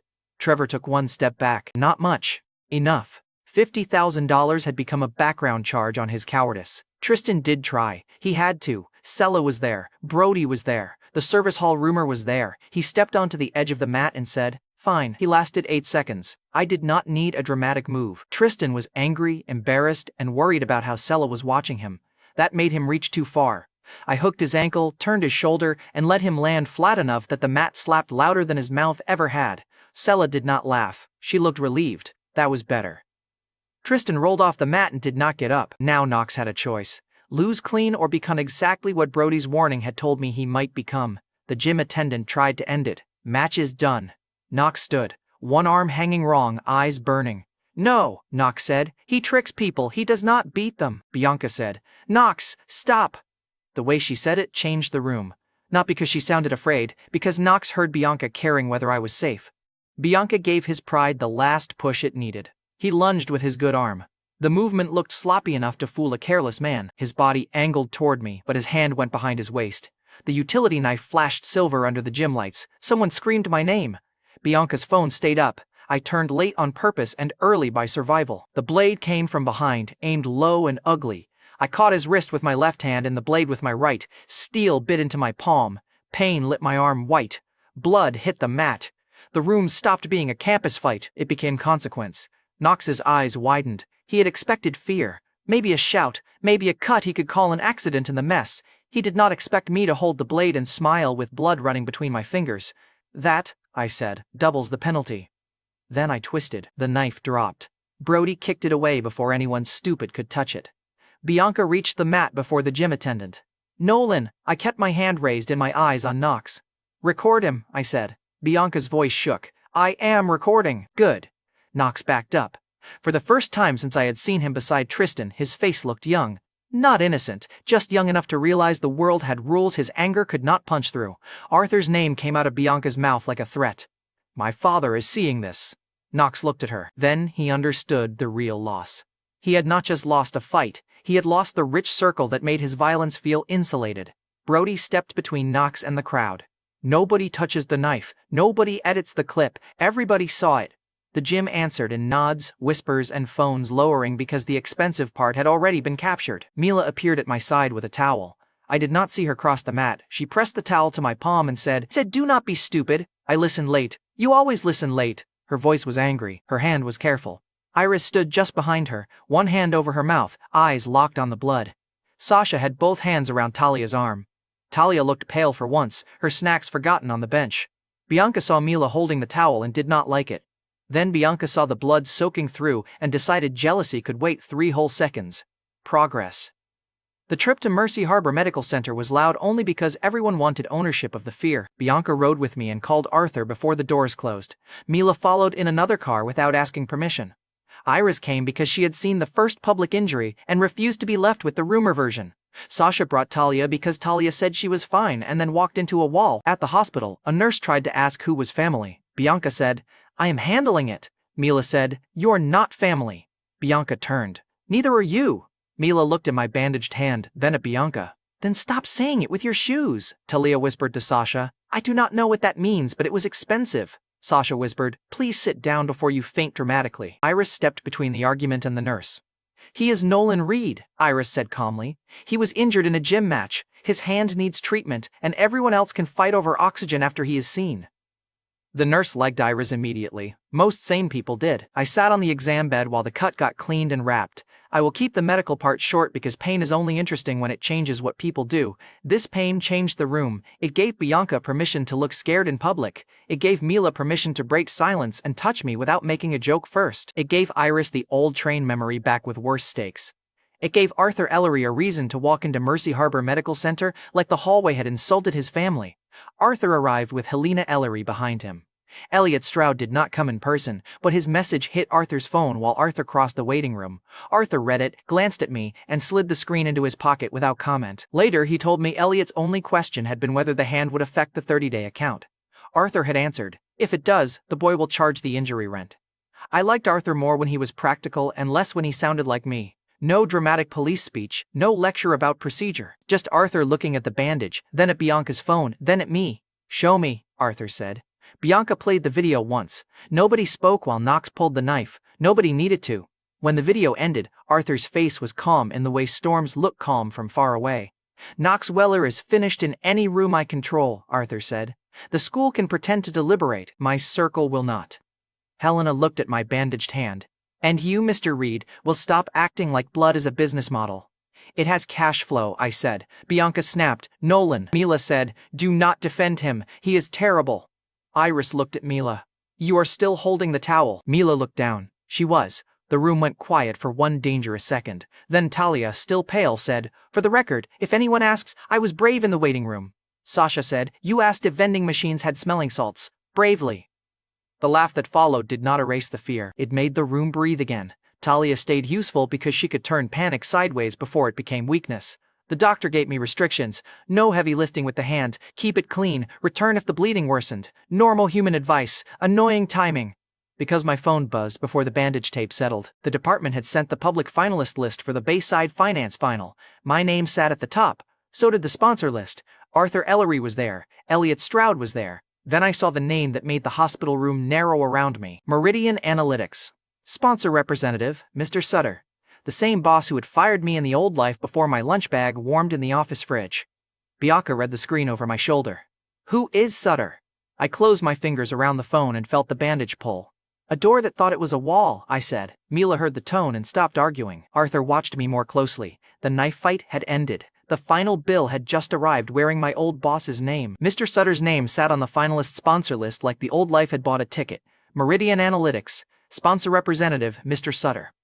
In the old life, he had fired me before my lunch bag warmed in the office fridge. He had slid a packet across a glass conference table and called my ruined life a correction. Drew Haskell had already been wearing my headset. Caitlin Shaw had already traded patience for better energy. Now Sutter was coming to Bayside Metropolitan University to watch finalists compete for money, accounts, and access. He did not know what he had done to me. That made it cleaner. I did not need him to remember the knife. I needed him to see the scar tissue wearing a better suit.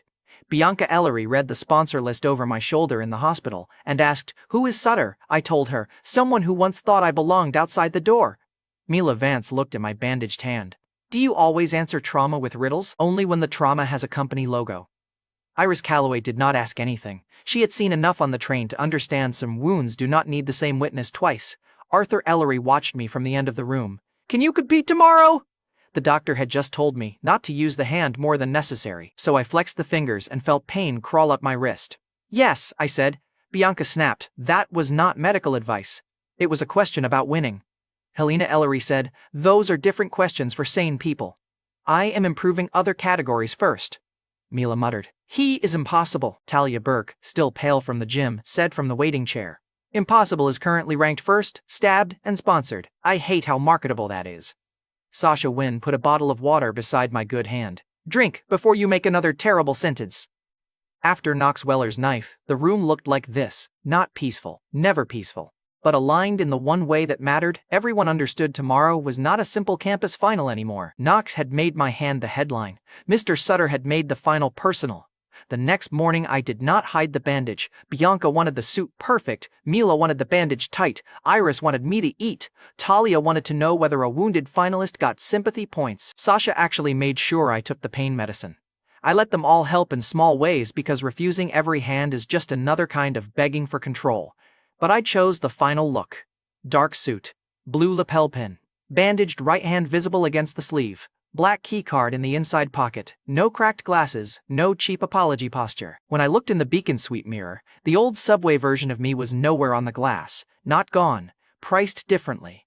The finals were held in the big public hall at Bayside, no fancy name, No sacred ritual, just a stage, a main screen, sponsor tables, finalist stations, and enough students to make every reaction spread before the next update. Nox was not there. That absence had a sound. The gym video had not needed a hearing to make its first payment.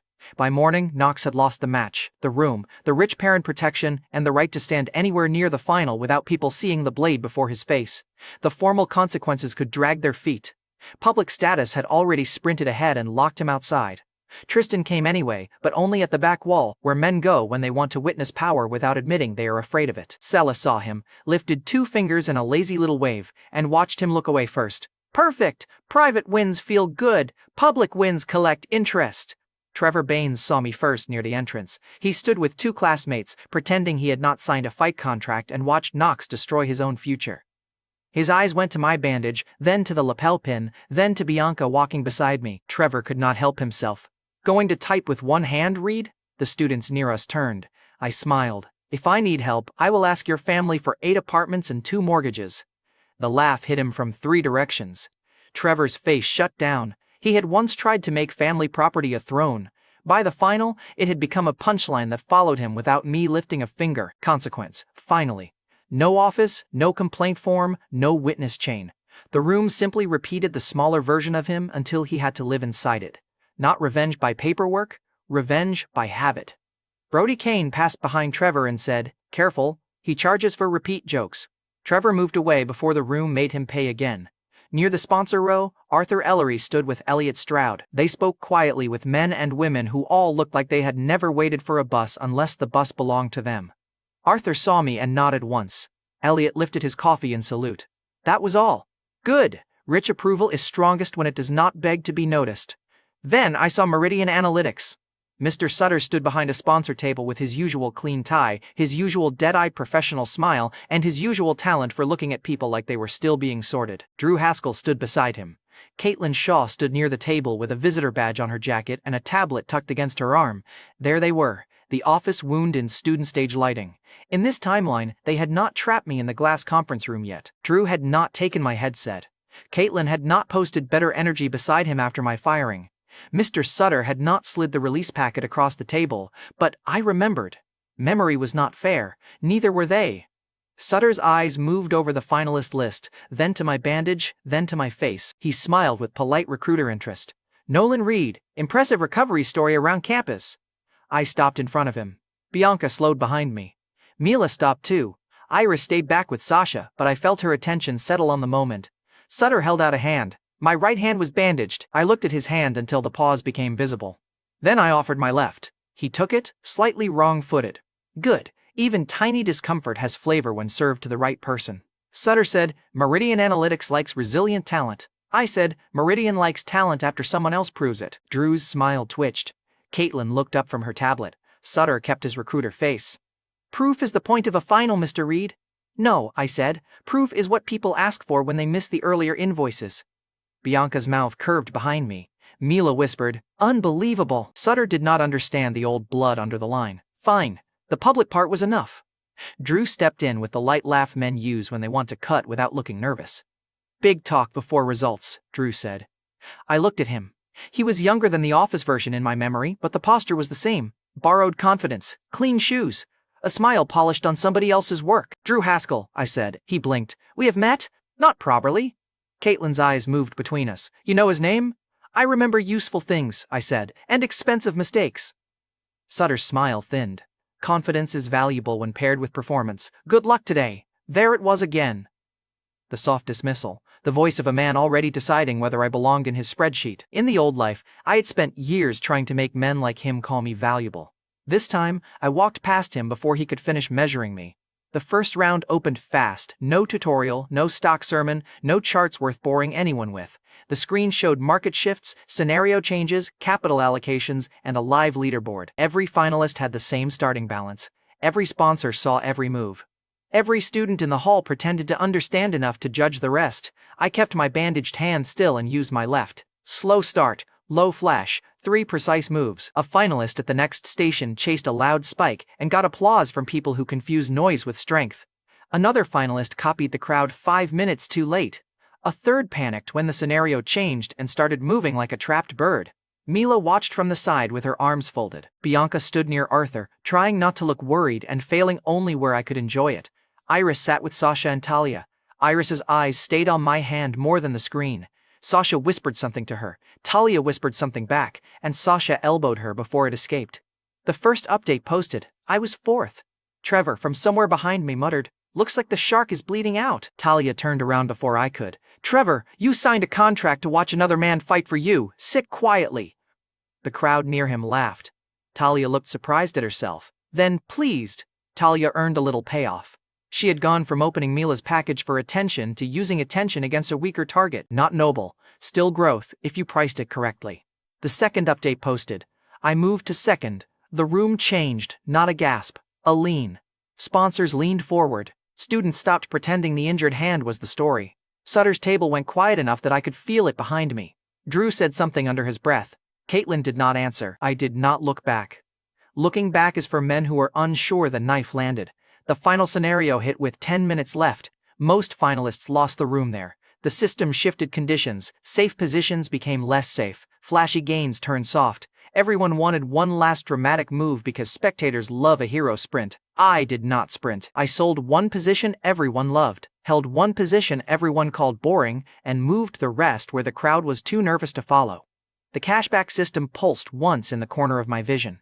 Pattern pressure detected. No miracle, no free money. Just the same hard rule the system had been teaching since the train. The crowd's mistake becomes fuel if you know when to charge them. The final board locked. Rank 1, Nolan Reed. For a moment, the room did not explode. It confirmed.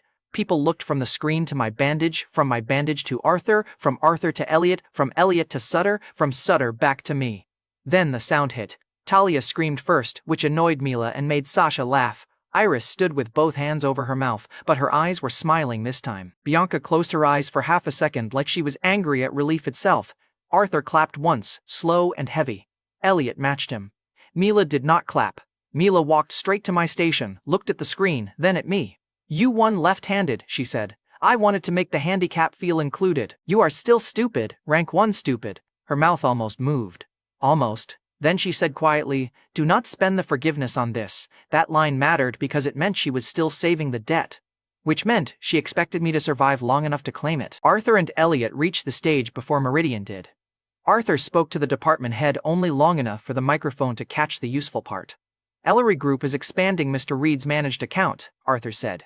Performance under pressure should be rewarded while the pressure is still visible. Elliot took the microphone next, smiled at the crowd, and said, my 10 million was a test. I dislike boring results. Mr. Reed has not bored me. We will continue. The hall heard 10 million. Then it heard continue. That combination did more than the trophy could. A trophy goes on a shelf. Capital follows you into the next room and makes everyone ask for a chair. Sutter approached after the announcement, which told me everything about him. He waited until other men made the value visible, then stepped forward as if he had discovered it with manners. Mr. Reed, Sutter said, Meridian Analytics would like to discuss opportunities. Your composure under pressure is exactly the kind of profile we cultivate. Caitlin stood behind him now. Drew beside her. Caitlin's eyes moved over. Bianca, Mila, Iris, Talia, Sasha, the bandage, the sponsors, the cameras, and the board with my name still at the top. She did not look disgusted. That would have been easier. She looked recalculated. I knew that look from the old life. It was the look she gave Drew when she decided he was moving forward. It was not love. It was a valuation update. This time, I was not for sale at her price. Sutter extended a card. I did not take it. Meridian Analytics had a door, I said. I outgrew the ceiling. Sutter's smile stiffened. That is a colorful way to reject a conversation. No, I said. This is the conversation. Drew laughed softly. You might want to be careful. Sponsors talk. I finally looked at him again. Then talk, I said. But use my current title when you do. Drew's eyes flicked to the board. Rank 1, to Arthur, to Elliot, to Bianca beside me like she wanted to correct my tie and stab the room at the same time. He found nothing useful and looked away. Drew's consequence was small and sweet. Not prison, not ruin, smaller and sweeter. He had to stand beside a man he thought was beneath him and realize the room no longer agreed. Caitlin touched Sutter's arm lightly, probably to suggest retreat. I remembered her hand on Drew's arm in the photo from my old life. New start. Better energy. The memory did not hurt the same way anymore, maybe because Bianca was arguing with Arthur over account language behind me. Maybe because Mila had already stolen my coffee from the station without asking. Maybe because Iris was looking at me like the boy from the train had finally stopped bleeding. Maybe because Talia had started explaining to Sasha that she had personally contributed to my public relations growth by being nosy, and Sasha was not letting her get away with it. Or maybe because the old life had wanted me outside the glass. This one had too many people fighting over who got through my door. By sunset, the trophy sat on the Beacon Suite table because I did not know where else to put a trophy, and Bianca refused to let me use it as a paperweight. The hotel staff installed the temporary office plaque near the suite's inner door. Read capital. 2 words. No explanation. The Beacon Suite had been Mila's battlefield, Bianca's investment pitch, Brody's alliance room, Sella's safety proof, and my answer to every dorm hallway that thought I was still reachable. Now it became an office, not a permanent empire. A door. Enough for the first year of revenge. Arthur stood by the window, speaking with Elliot about expanded terms. Bianca argued with both of them because she wanted her 2 million named correctly and her pride named nowhere. Mila sat at the desk like she was reviewing enemy territory and finding spelling errors. Iris placed the trophy where the sunset hit it and said nothing when I noticed. Sasha handed me black coffee, no sugar. Talia asked whether Reed Capital needed a social director and pretended to be joking only after everyone looked at her. My phone buzzed. The front desk said Mr. Sutter was downstairs and requested a private conversation. I looked around the room. At the accounts. At the women who were not a neat ending and never would be. At the bandage Knox had paid for with his future. At the sweet key, the black key, and the plaque with my name on it. Then I told the front desk, Mr. Sutter can wait in the lobby.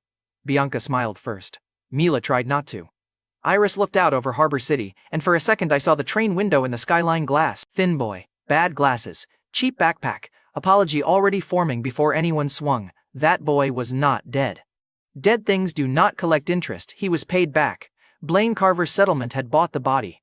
Trevor's mouth had bought the first public face. Slap.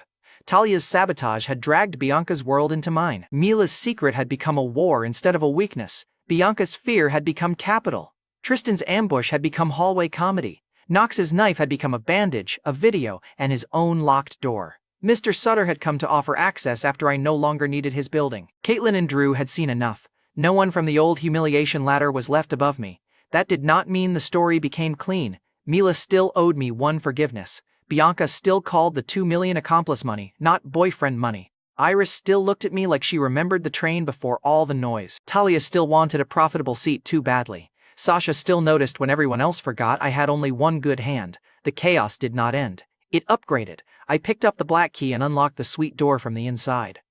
Outside, Harbor City kept shining like every window had a price. Inside, Reed Capital had one table, one plaque, one bandaged hand, and enough enemies turned into invoices to make the room feel crowded even before the next rich man knocked. They had fired a man with no door. I ended the year deciding who got past mine.